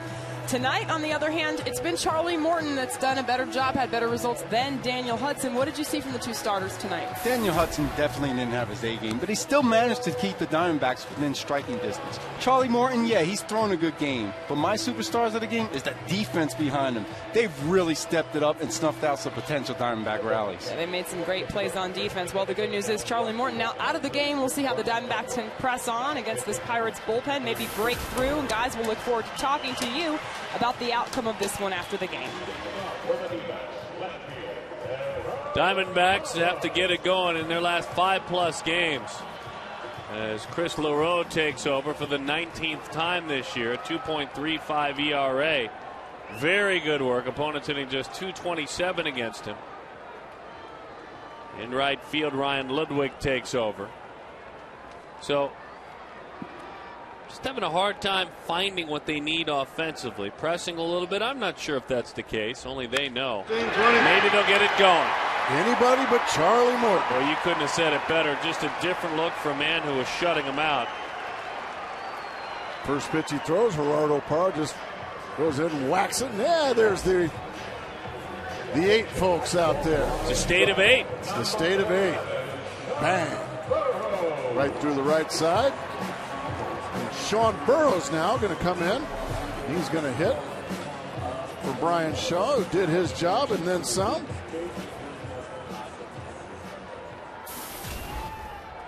Sean, a homer with 7 RBIs. This is his role coming off the bench. 13 pinch hits this season. 13 of 52 overall. Laid on a fastball, 0-1 the count. So the story offensively for Arizona in their last 5 games, and then add another 3/4 of a game tonight, so nearly 6 full games. They have scored 9 total runs. They are hitting 198 and just over 100 with runners in scoring position. Yuck. For the last 37 with runners in scoring position. Blech. Breaking ball misses away.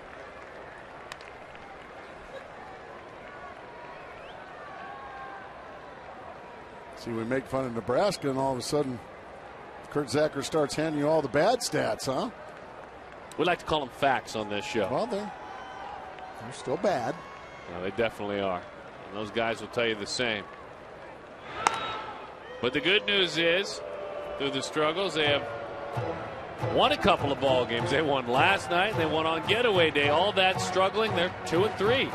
Hitting 100 with runners in scoring position, they're 2-3.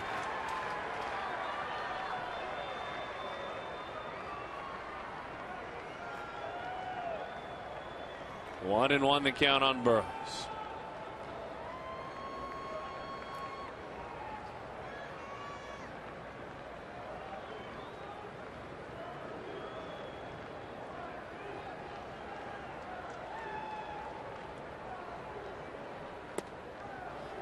He fired it out there, and when you shoot it out there, that's where Burroughs likes to go.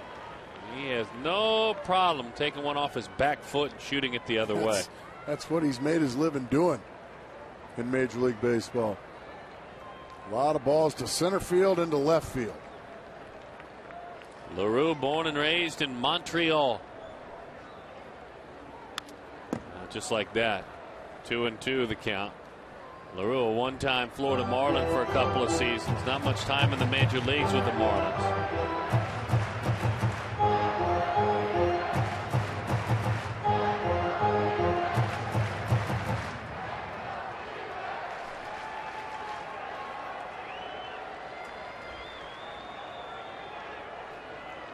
Looking for a big hit.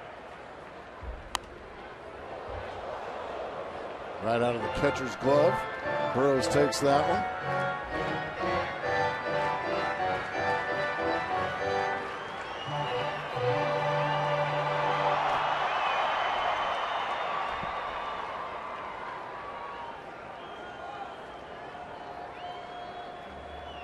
Two balls, 2 strikes.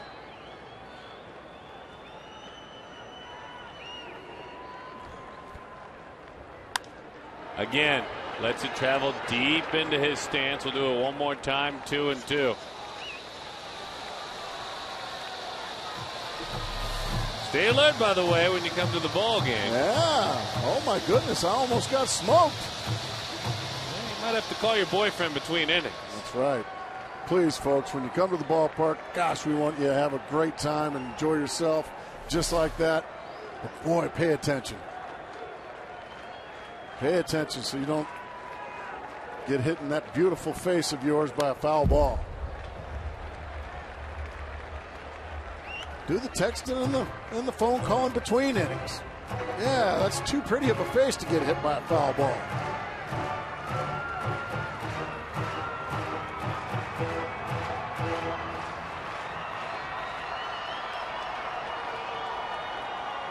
Sean hitting .310 in his last 18 games, 9 of his last 29. In that run, there was a homer. Outside, 3-2 the count. Well, decision time now for Kirk Gibson. Do you send the runner Gerardo Parra? Burroughs not a guy that strikes out too much. You try to stay out of the double play, and also by sending the runner, you open up a hole on the defense somewhere, most likely I would imagine the shortstop going to be covering. Let's see if he goes. Not going. Fouled off again. Burrow's putting a tough at-bat on LaRue. 9 pitches so far. The wheels turning. Kirk Gibson, Matt Williams, Parra. Takes a peek. Eric Young gives him some guidance over his shoulder.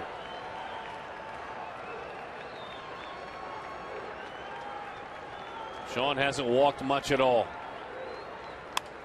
Pops that one up. Back of short. Shallow left. Still going with a dive. And it's in there.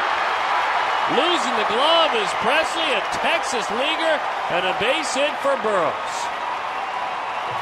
Almost another highlight film grab by a Pittsburgh Pirate.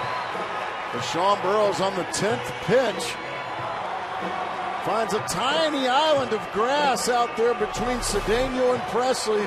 Presley coming in, giving it everything he's got. But he doesn't come up with it, loses his glove. Doggone it, says the big old Canadian. Hey, no, I'm safe. I'm safe. Good shot there, yes, guys. Yes, you are, State of A. LaRue is done. We will reset when we come back. The Diamondbacks chasing. They got a couple of runners on.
Right. Need to come out of this ball game. What's going on here? But he is out of this ball game. Clint Hurdle decided to make a pitching change. Jason Greeley's been around for quite some time. These situations do not faze him, as he has a message for himself that he scribbles on the back of that mound. Greeley. Hard throw. Opponent's hitting just 210 against him. Look at the inherited runners. That's one reason they went there, that graphic. 17 he has inherited. Only 1 has scored. Well, he's inheriting a couple now, and the lineup turns over. Willie Bloomquist with an opportunity here. You don't have to get all 3 of them here. If you can help it, sure, it'd be great. But you want to at least get 2 here in this inning if you can help it. Willie Bloomquist takes a fast strike right on the inside corner. Still got 9 outs to play with, so have to find yourself scratch at least 1 here, don't you think, Darren? I would agree. 1's a fine number for this club.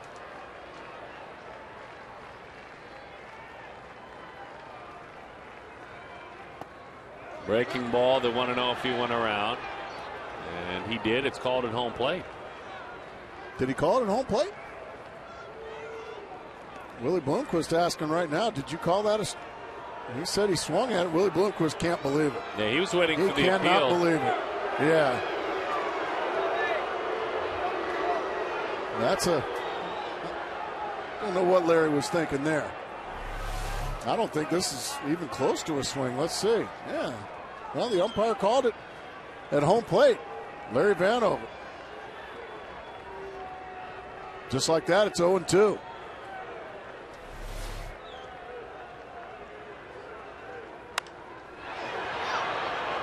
fastball sailing up and away, just protecting there.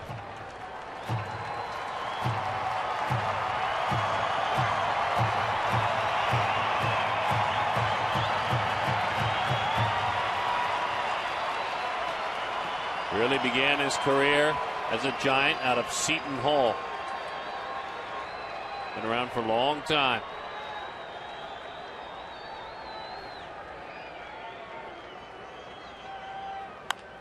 The 34-year-old deals a heavy breaking ball, and it's fouled off. He left that one a little more in the middle of the plate than he wanted to. Bloomquist had a pretty good rip at it, but all he could do was shank it foul.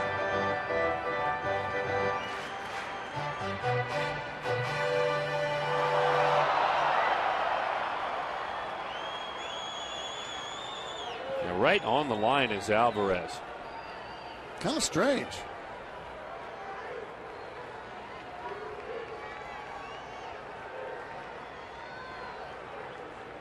A huge hole on the left side. That pitch is inside, 1-2 the count.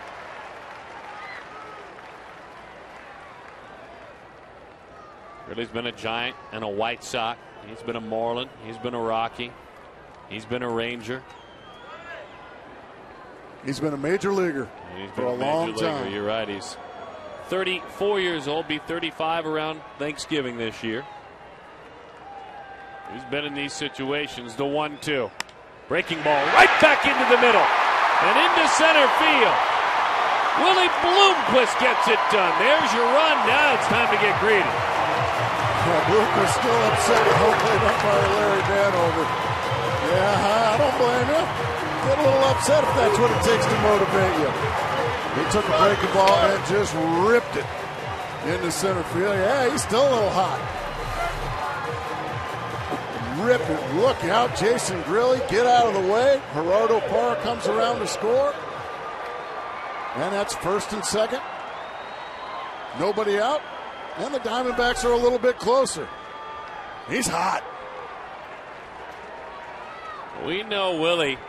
He is motivated by those that doubt him. He is motivated by those that try to hold him back. And in that case, it was Larry Vanover trying to hold him back. He's motivated by guys that call check swings on him. Looking for a bunt from Hill. They are creeping in, these Pirates. I don't think he's bunting. Fly ball center field. I don't know if that's going to get it done. No, it's not. He's got a good arm, doesn't he? So Hill not bunting. The fly out to center field, and now Justin Upton. Pirates thought for sure the Diamondbacks were bunting. Well, Aaron Hill has hit close to 40 home runs in a season before, so Gibby decides to let him swing the bat. And now Justin Upton representing the go-ahead run here. Power on power, really on Upton.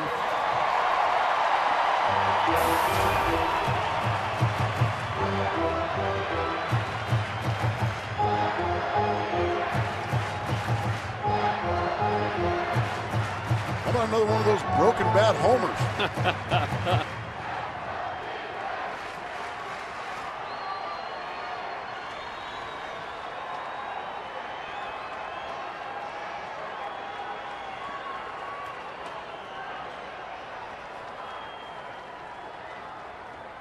Breaking ball is outside to Upton. Justin's seen him before. Remember, he has had time with the Colorado Rockies. Justin 1 of 5 against Jason. And the one was a triple.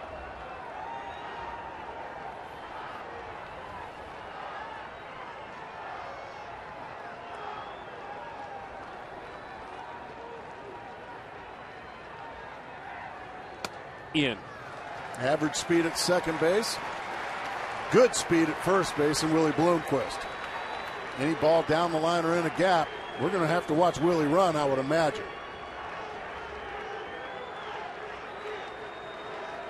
Straight up and deep in the outfield. Alvarez still very close to the line. A huge hole on the left side.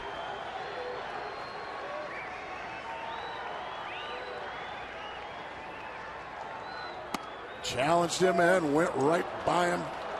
Right to the outside corner, good pitch. Upton doesn't think so, but that's a good pitch. Sometimes a pitcher throws a strike that's unhittable. That was one of them. It's a really good pitch.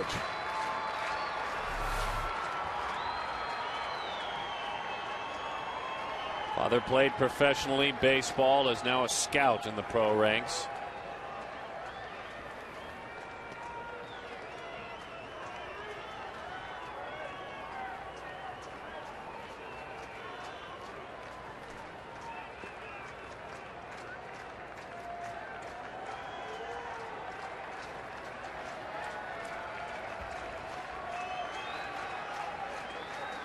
The 2-1. Breaking ball, good looking take. He wanted no part of that, did he? I mean, he just spit on that breaking ball like he knew it was coming.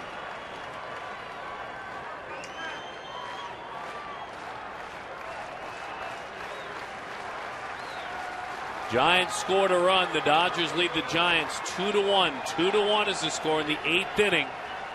In the 8th inning at Dodger Stadium. Show it to you in just a minute. The 3-1. Upton. Oh, he had a shot at it. Power on power, just as we advertised.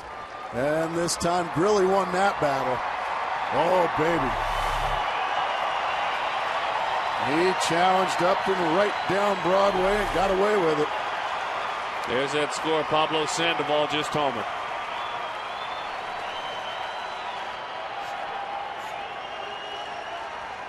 Check that. Chris Stewart with a home run. My apologies. Grabbed the wrong ticker tape there. Still work that ticker tape, do you? 3-2 the count. Yeah, we'll wait a little longer.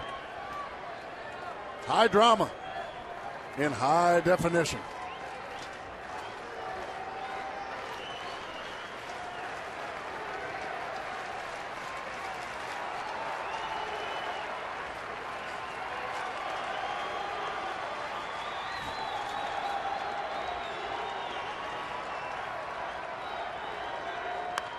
Off the end of the bat, charging. Walker. Nice play. Because that one was spinning the entire time he went to get it, right off the end of the bat. So Justin is beaten that time by Grilly. The runners do move up. There are 2 outs now. Justin probably will lament that 3-1 fastball that he missed. However, he does put the tying run at second base with a productive out. And I would be shocked if they pitched to Montero here. I would imagine they're going to try their chances with the rookie again, Goldschmidt on deck. They're going to have a conversation about it right now on the mound.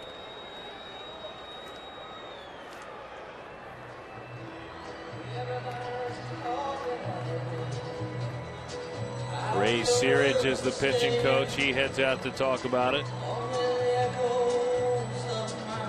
Searage pitched for a long time. You may remember him as a Brewer as a pitcher, a Dodger.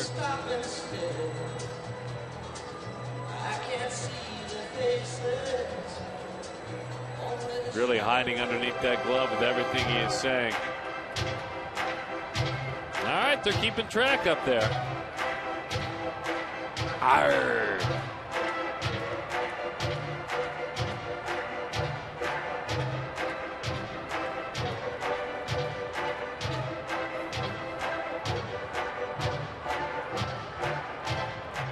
Well, they've had the discussion about Miguel Montero.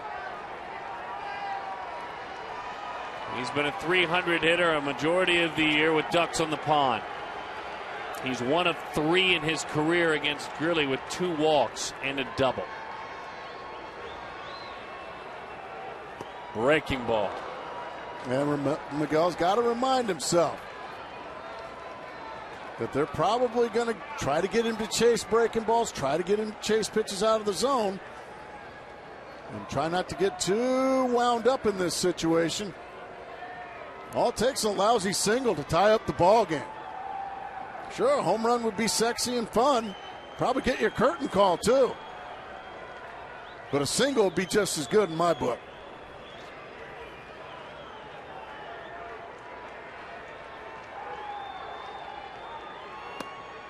Just missed inside. Oh, he really wanted that one. He thought he had nipped the inside corner.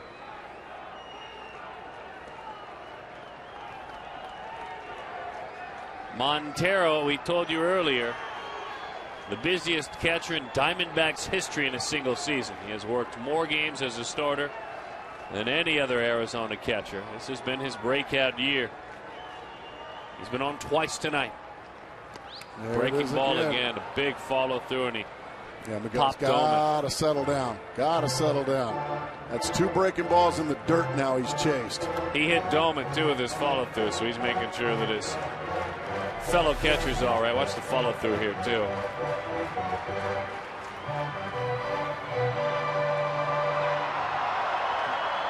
Clubbed him on the head and the shoulder. They kind of got the back flap of the helmet there.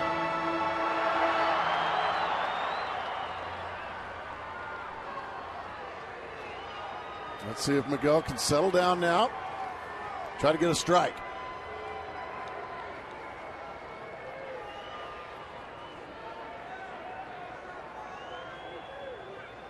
Well, he's doing his best to stay relaxed in that box. Really taking a long time. The 1-2, high pop up, shallow left center field. There to make the play is Presley. He puts it away. Arizona does end up with just 1. Really cleans it up. They are down by a pair as we roll on. Hang in there.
(3-1) Pittsburgh, but this Saturday be at Chase Field for the Diamondbacks-Giants matchup. The first 15,000 fans to the game going to get a Ryan Roberts fan vote bobblehead courtesy of American Family Insurance. For tickets, call 602-462-4600 or visit dbacks.com. By the way, that game is almost a sellout, so make your plans right now. David Hernandez goes to work for the 71st time this season. If you follow this team, you know he is one of the more valuable players on this team. He has meant everything to the Diamondbacks bullpen. And he goes right to work. How about that? A first pitch changeup. He's evolving before our eyes. Especially that third pitch, the changeup.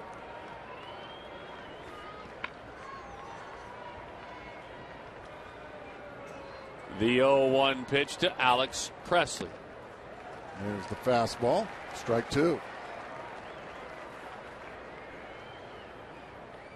David acquired this past winter. Mark Reynolds went to the Baltimore Orioles, and Cam Michalio came over as well. Pitched a majority of the season down in AAA. Cam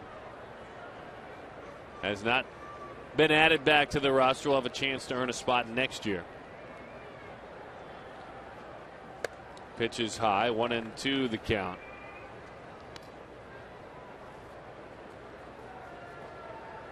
David has watched very closely as he has been setting up for JJ, how JJ goes about his business. Fastball, he can get it up to the mid to high 90s, but it's between 92 to 94. Really good sharp breaking ball. That had the folks scrambling behind home plate, didn't it? Here's that 96 he can get. 1-2 the count. You know, it's interesting, too, about the breaking ball.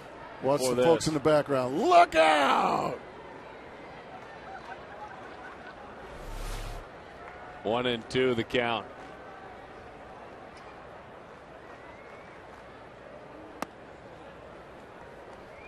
Clayton Kershaw has just been taken out of the ball game at Dodger Stadium to a rousing ovation. There are 2 runners on, 1 out, top of the 8th inning, with the Dodgers leading 2-1 over San Francisco. Giants threatening. The 2-2. Fastball, beat him with it.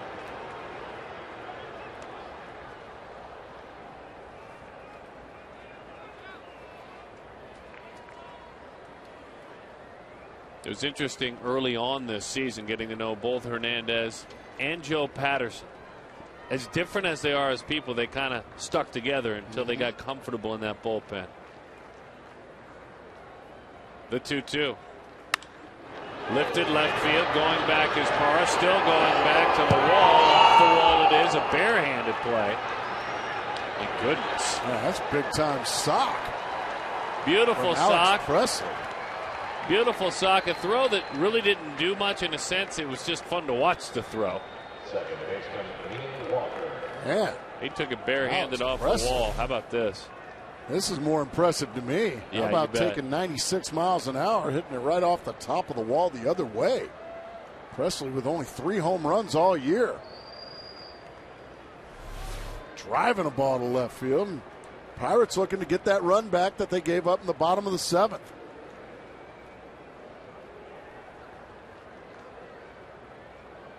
So now Walker. Neil Walker. Gives it a ride. Well struck. Sends Young back. Sends Upton back. Young is there.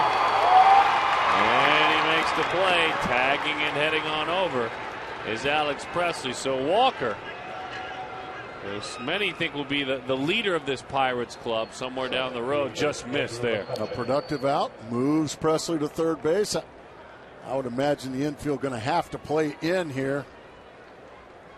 Try to cut the run off. Andrew McCutchen, the all-star. He's going to take his shots at David Hernandez. All the way in, outfield in a few steps as well. 12 hits for the Pirates. First pitch, a changeup, sinks low.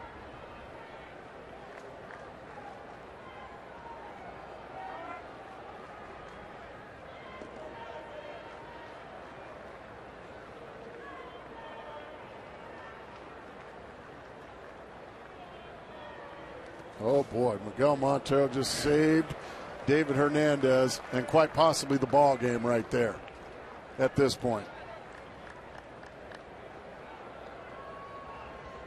David changes speeds with his breaking ball. This one, though, not at all where he attempted to throw it.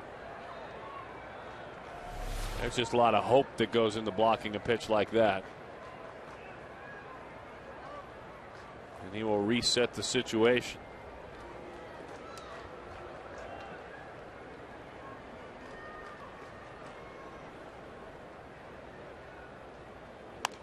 Off the end of the bat, threw another changeup. 2-0 changeup. Has yet to throw him a fastball. Well, does it make you wonder right now if David Hernandez maybe doesn't have a good feel for his fastball tonight? Maybe so. I mean, he has thrown a right-handed hitter, 2 changeups and a breaking ball. And he has got a swing and miss fastball. The 2-1. That one, changeup. Another changeup.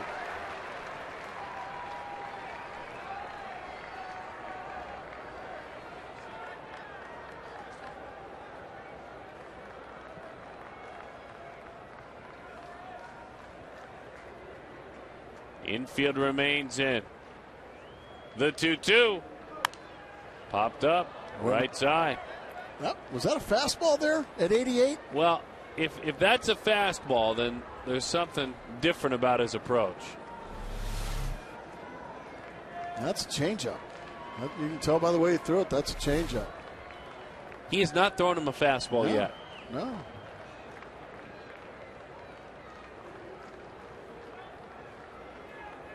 He threw it that time, and he blazed it over the outside corner. Andrew McCutcheon this time has something to say. But I think when he goes back and looks at the film, he's going to see that nailed the outside corner. What a pitch at what a time. The guts of a safecracker in that at-bat by David Hernandez. I mean, what a sequence he just put on him. Here's a guy that's throwing 96 miles an hour, and he thumbs him one changeup after another. Yeah, and then bang, 95 to the incredible. outside corner. That was some big-time pitching there. But now it's got to continue with Derek Lee. 96 now. And a little extra bounce in his step, if you will, for David Hernandez. Or a little extra bounce on his fastball. Well, because for me, he journeyed into a place we've never seen him go. High fly ball. That was a changeup. Oh. And it got him. It got him all right. Went back to that changeup. It was up. It was 89. The key was it was up. And the score is 5-1. Well, after that good fastball to jump ahead, he hangs a changeup right in the middle of the plate. Kaboom. And the oh, baby. Bell tie down the middle. Thank you very much. Yeah, David Hernandez, after getting a huge strikeout of McCutcheon, right back he comes, and the Pirates taking command here. And for Derek Lee, 1,076 RBIs on his 330th career home run.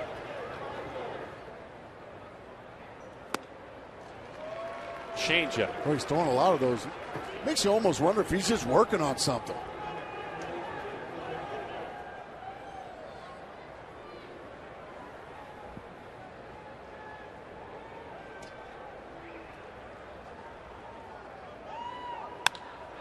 Belted.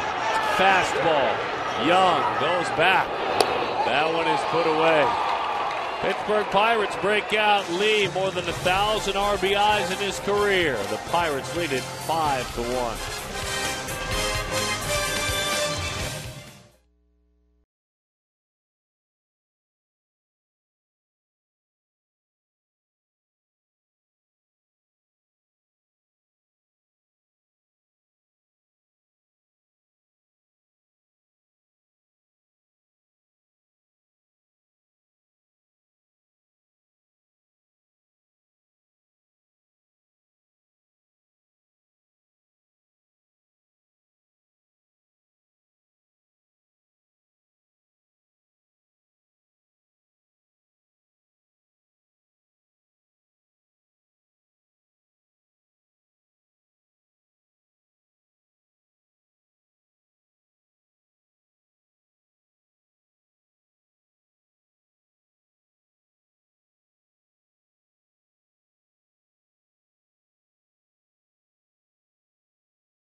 Poole plays of the game defense. Garrett Jones, that saved a pair. Pedro Alvarez, a diving stop, that saved a run. And then he would do it again later on the ball game. Excellent defensively, these Pittsburgh Pirates tonight. That's been a big part of the story. Xavier Paul, he goes to work in right field, the new right fielder. And Jose Veras, he takes the baseball. Now Paul Goldschmidt. All right, let's see what these Diamondbacks have up their sleeve here. One of the busier pitchers in baseball, approaching 80 appearances on the year. He's done a nice job. Well, the Diamondbacks going to have a big old fancy rabbit. Try to pull out of their hat now. A 5-1 ball game. It's been all Pirates tonight. 13 hits for the Bucks.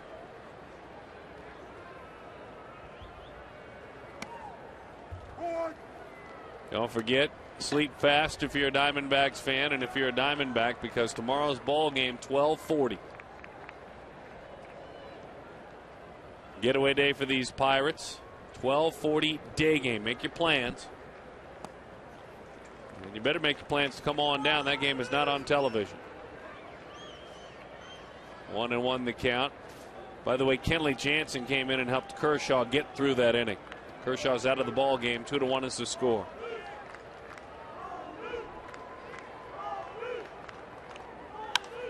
High fly ball, pretty well struck, but he didn't square it up. Not enough anyway. Goldschmidt knows he has power to that side of the diamond. 1 out. Center field, Chris Young. Now some passionate fans in Pittsburgh, I'm sure, enjoying this one, staying up late. About 20 minutes to 1 o'clock in the morning in Pittsburgh, Pennsylvania. It's been one of the longer home games of the year. It always makes our old buddy Joe Borowski feel good about things. The fine color analyst on the post-game side. He loves a good long game, spending the evening at the ball yard. Breaking ball. Ooh. Boy, what a pitch. Oh, that wasn't very nice.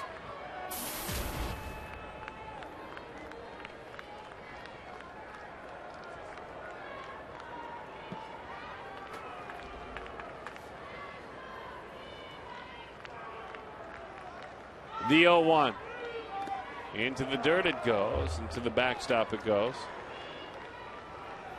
1-1 the count. Chris singled back in the 4th inning. He is 1 of 3 in this contest. By the way, tomorrow's game, Wade Miley against Ross Ohlendorf.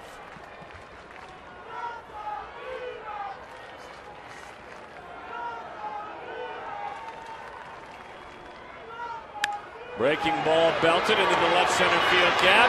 It's down. And the team that leads all of the National League in extra base hits has another one. It is a double for Chris Young, and for Chris, that is 36 doubles on the season. And another 2-hit ball game for Chris Young. Just slowly but surely putting it together.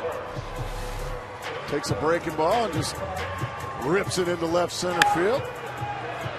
The Diamondbacks need about 3 more base runners to get the tying run to the plate. Yeah, Chris certainly walking, we know that, but he came in 10 for his last 30 over his last 6 games. So that batting average creeping up the ladder. Here's Ryan Roberts. He's not red hot per se, but he's doing okay. Roberts dumps that one into center field. Here comes Chris Young. Ryan needed that. Ryan was 4 of his last 27. All right, here come these Diamondbacks right on back. 5-2 is the score.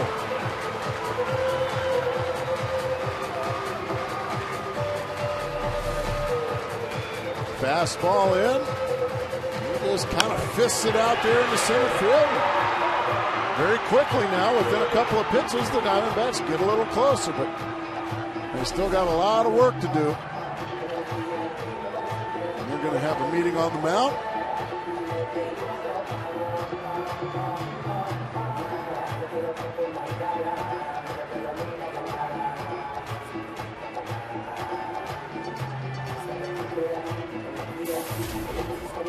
Don't forget, Joe Borowski is getting tuned up.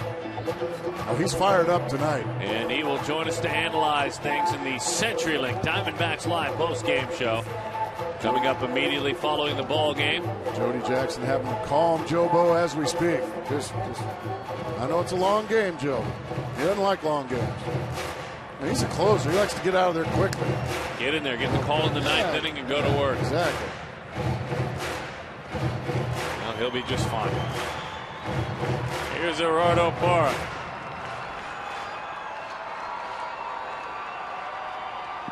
Daniel McCutcheon, right-hander. Tony Watson, left-hander, warming in the pen.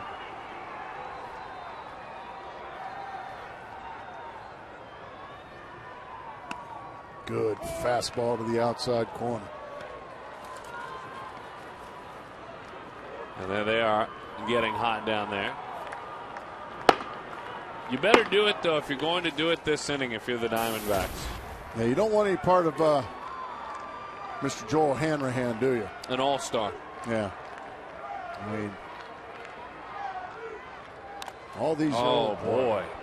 That one got Doman, right in the kisser.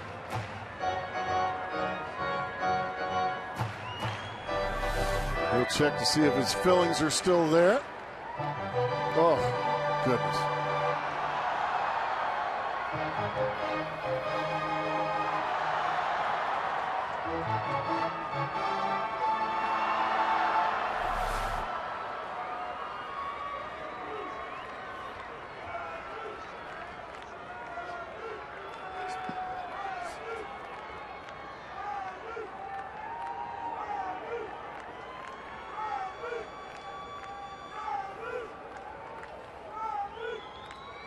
Runner goes, the 0-2, hit on the ground. What a beautiful hit and run.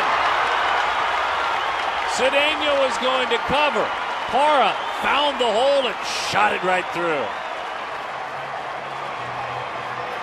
Well, these Diamondbacks they never say die. With 2 strikes, Roberts on the run, and they just used it kind of as a hit and run. Shortstop covers, that opens up a hole. Parra swats it right through there. Clint Hurdle's on his way to the mound. He's going to remove Veras. Kirk Gibson, yeah, I like that.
Thank goodness Gerardo Parra was there to save his bacon by shooting the hole.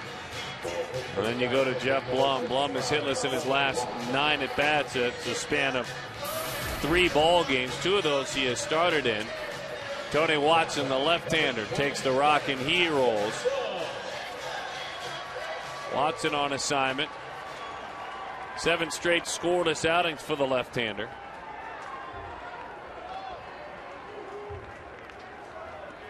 So here we go. Blum flips it on around. The switch hitter bats right-handed.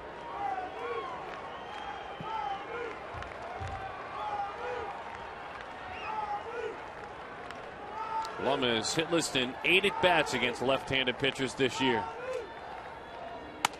Fastball. Good fastball. Wow. Blum can't believe it. It looked like it shaved that inside corner perfectly from the cross-firing lefty Watson. Watson has inherited 17 runners. Only 2 have scored.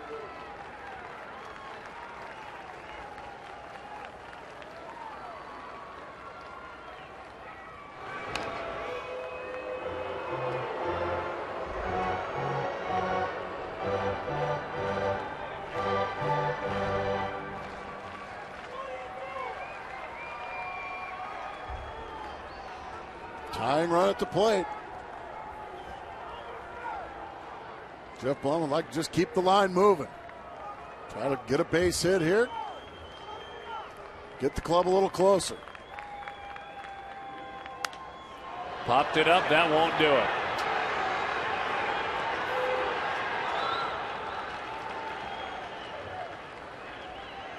Boy, he got a fastball right in the middle of the plate. But all he could do is get underneath it. Shortstop,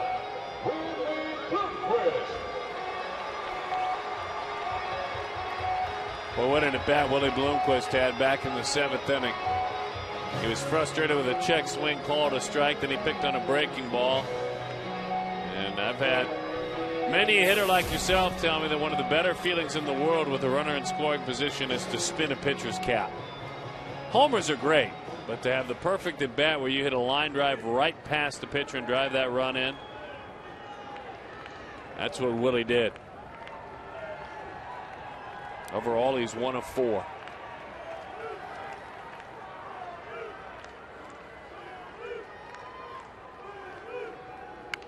Jumps down a bunt. Trying to move that run around. It's thrown away.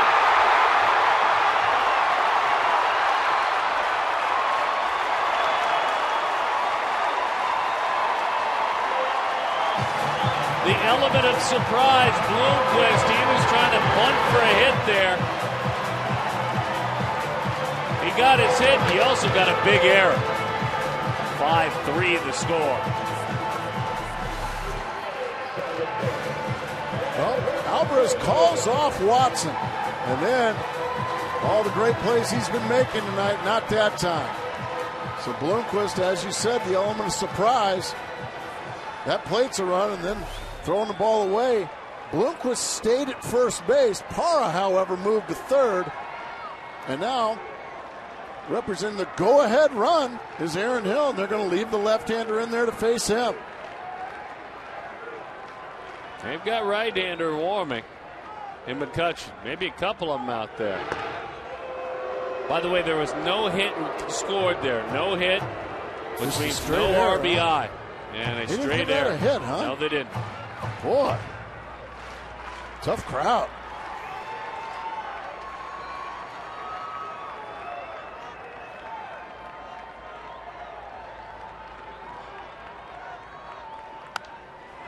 To the right side, that should reach the seats, and it does.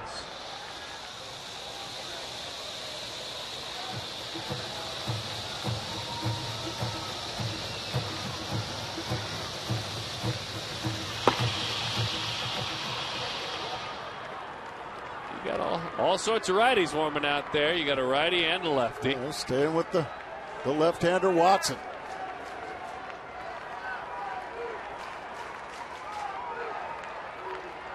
Open to pick up David Hernandez.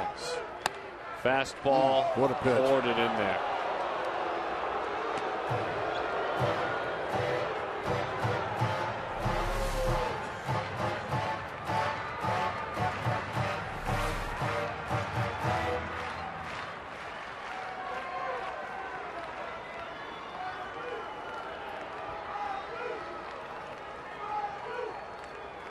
Aaron's been on 3 times tonight.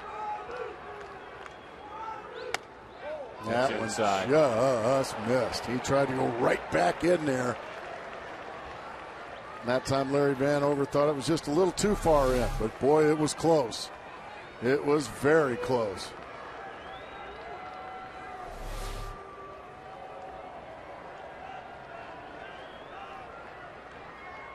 One and one the count. Your tying runs are on base.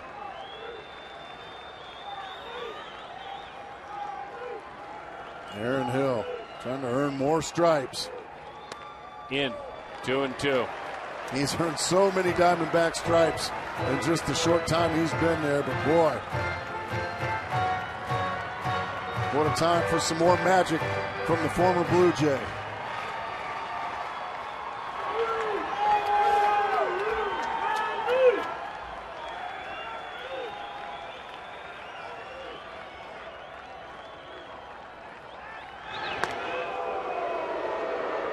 Two and two the count.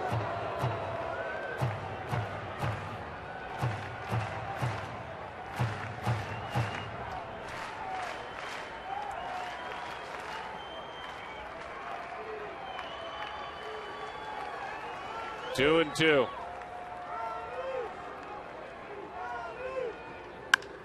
To right field, it's belted toward the wall, but shy of the track. Putting it away out there is Paul. The Diamondbacks rally, they come up empty. We've got an update from Southern California when we come back.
News from afar.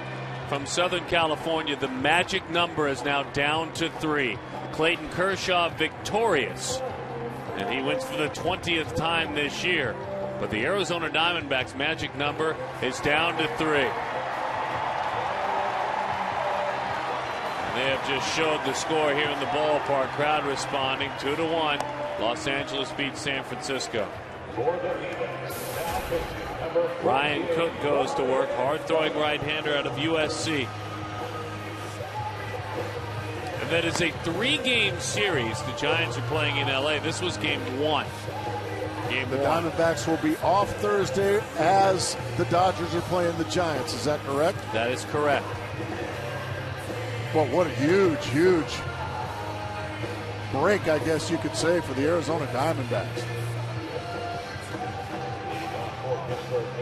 So they got some help tonight. They got some help from the guy that, in a way, they were pulling against, but they had to pull for their own personal reasons. They'd love for Ian Kennedy to be the lone 20-game winner, but Clayton Kershaw helped the Diamondbacks out tonight. Doggone right he did. Clayton has 20 wins. He's 20-5 with a 2.27 ERA.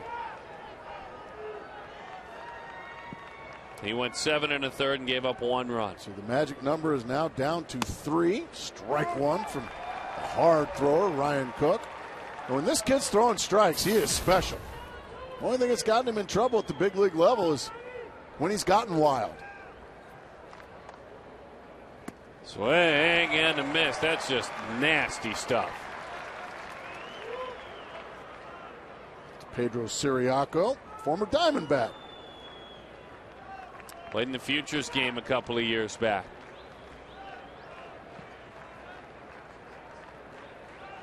The 0-2. Pedro broke his bat. He'll pop it up. Willie can't go get it. He put a good effort on him.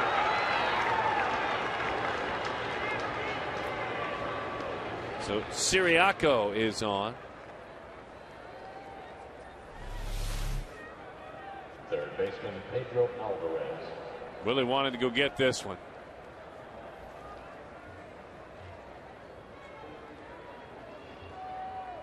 Yeah, he's a little testy tonight. I like that. Yeah, Siriaco is taking a big turn. Come on, rookie. Come on. Yeah, you're a grumpy old veteran right there. I'm getting base hits. Umpires calling check swings on me. I'm bunting for base hits, even though they didn't give me a base hit. My hat's all dented.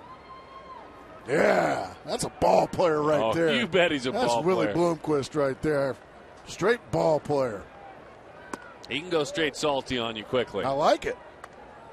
I like it. He's still chirping over there and well, encouraging his pitcher. And curse those youngsters out.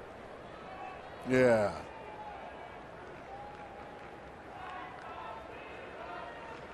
One 1-0 the count. Yep. There's going to be a fight. Oh, really? How about a pickoff instead? I'm sure Willie loved that pickoff. Doggone right he did. And that throw was in the dirt. Goldschmidt, what a job. Did a great stop and tag. You can see leaning with Siriaco. Easy out. He's leaning. You're right. Nice snag and tag there by Goldschmidt. Siriaco's a dead duck.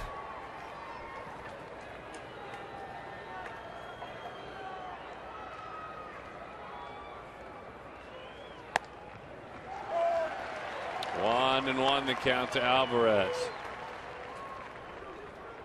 Ian Kennedy won his 20th game last night. Clayton Kershaw won his 20th game tonight.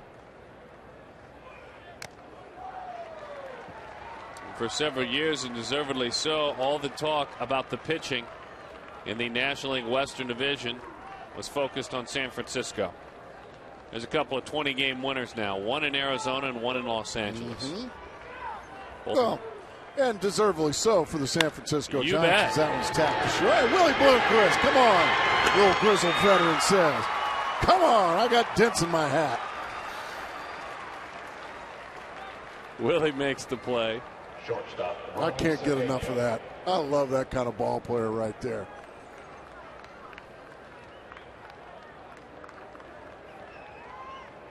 Ticked off, down 5-3, trying to win a Western Division out here.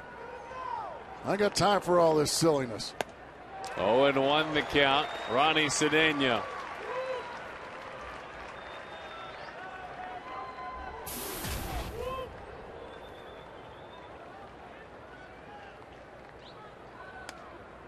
Well, you look at the Dodger 20-game winners. The last to do it, Ramon Martinez in 90. Orel Hershiser in 88. That's a big gap of time. For the Diamondbacks, the last to do it was Webb in 08. That went into the dirt. And then Schilling before him. Just goes to show you. Pitcher's ballpark. Well, it's funny. It's not a pitcher's ballpark. It's an awful lot of 20-game winners for a hitter's ballpark, I'll tell you that much. I do have a thought for you, though. The 2-1 is fouled back to the screen. Ian Kennedy and Daniel Hudson have both, in this ballpark, pitched far better than on the road. There you have it. Well, that's the way you have to be, because at least half your start's going to be here, so you better learn to pitch here. The 2-2. Boy, he has got an arm on him, doesn't he? Yes, he does. Well, how would you folks, can you envision this, a little bit of polishing of Cook and seeing him fit in the bullpen next year somewhere?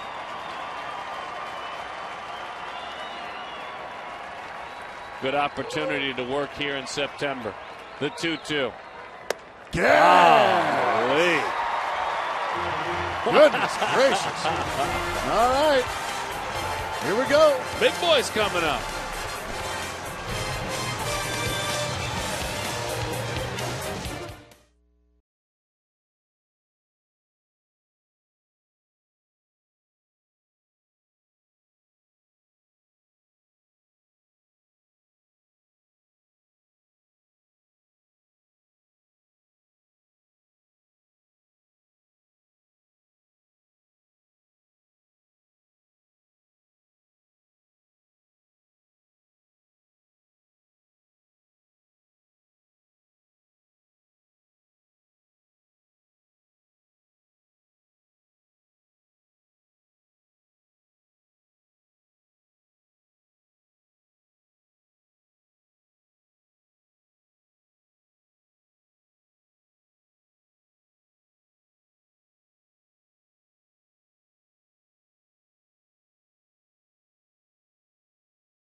All-star. Well, how about the Los Angeles Dodgers for helping out the Arizona Diamondbacks, lowering the magic number to 3.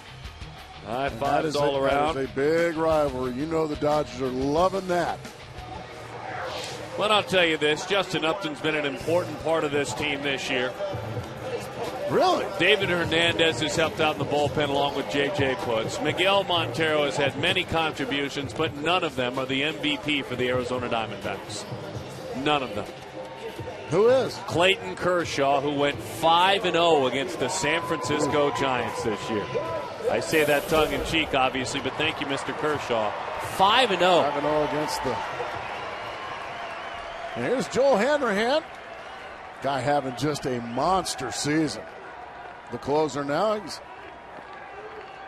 kind of been a journeyman for a while now. Pitched for a few different teams. Always been a setup guy, but he's been bucking for a promotion. And finally, he got a chance to close, and he's finally throwing the ball like he felt he should have had that promotion long ago. Yeah, this one was earned. The promotion was earned. The all-star spot was earned.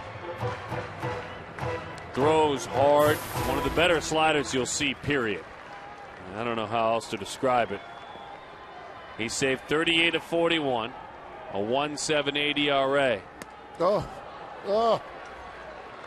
That hurts to watch. 0-2 the That's count. That's a slider, is that correct? Talked with him about it in Pittsburgh. He will throw it at times where it looks almost like a split, but that is a slider.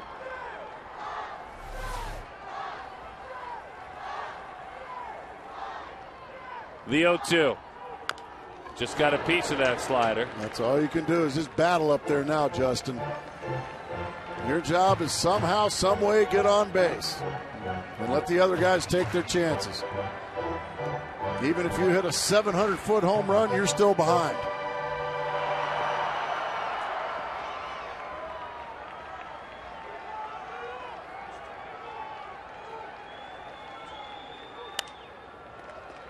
Golly, 98 miles an at hour the letter with that slider as well. Golly. Yeah, he pitched in Washington in the big leagues in 07, 8, and 9.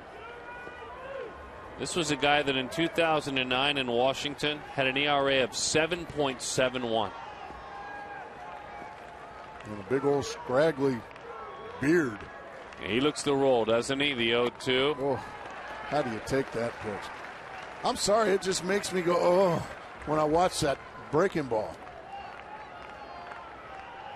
makes me very happy I'm retired. Let these young guys take their hacks at that. Oh, goodness. Sorry, folks. His all-star teammate just took care of him with that wicked slider.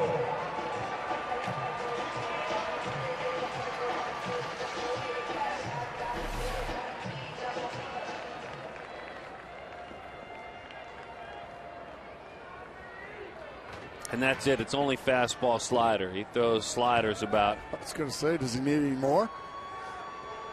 You know what he's done this year, which has been interesting, compared to the first 3 years he's had in the big leagues, as Montero takes a fastball high.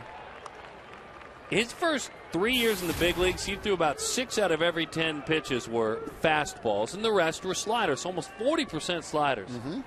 He's throwing about 85% fastballs now. He's throwing more fastballs, which makes that slider better. Well, now he's 2-0. He thought he got a fastball for a strike. Didn't get the call, and they just can't bear to look.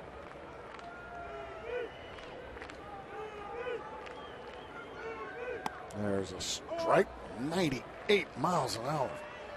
Joel Hanrahan. Rally gloves. Yeah? I think it is.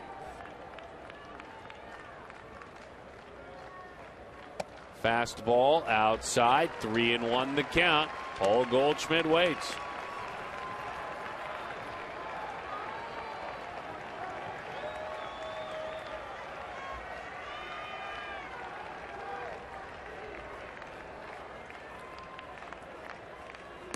Steer right to 98 to the outside corner.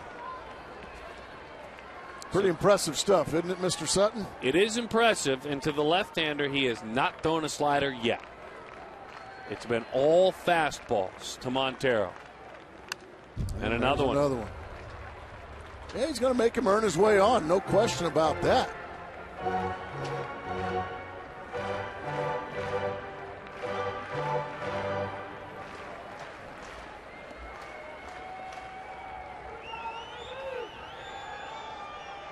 Trying to get on there for Paul Goldschmidt.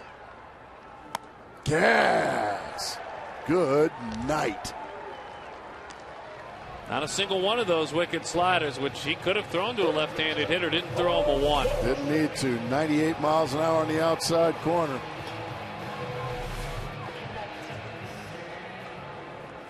And early on in his career for Hanrahan, he didn't always attack that way. There's a lot more fastballs.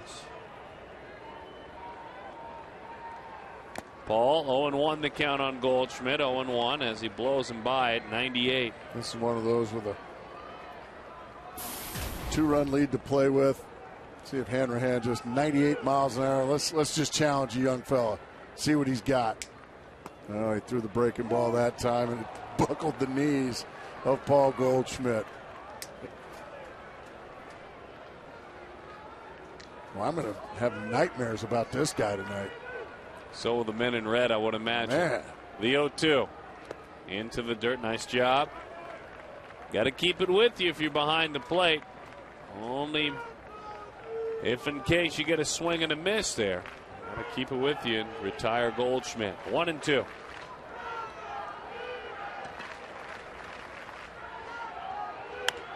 To the right side, Lee. Hanrahan covers, says, whoa, made it close. Pitcher was there, big Derek Lee, but he took it himself, so the Pirates win it tonight. He's got a put-out clause in his contract. He must. 5-3 the score. Morton very good. Relief pitching in the middle. The Diamondbacks frustrated. They started to show some offensive spark, but they come up short tonight. They get good news, though, from Clayton Kershaw and the Dodgers, who beat the Giants. The magic number is now down to 3. The magic number now down to 3. Milwaukee, by the way, victorious over the Chicago Cubs. And with Milwaukee winning, that lead over Arizona, with regard to record, is 2 for the fight for home field. Let's get to the post-game show. We know Joe Borowski's been chomping at the bit out there. Jody Jackson is ready to talk baseball. There were some interesting things tonight to talk about in this ball game. The post-game show will do it after the break.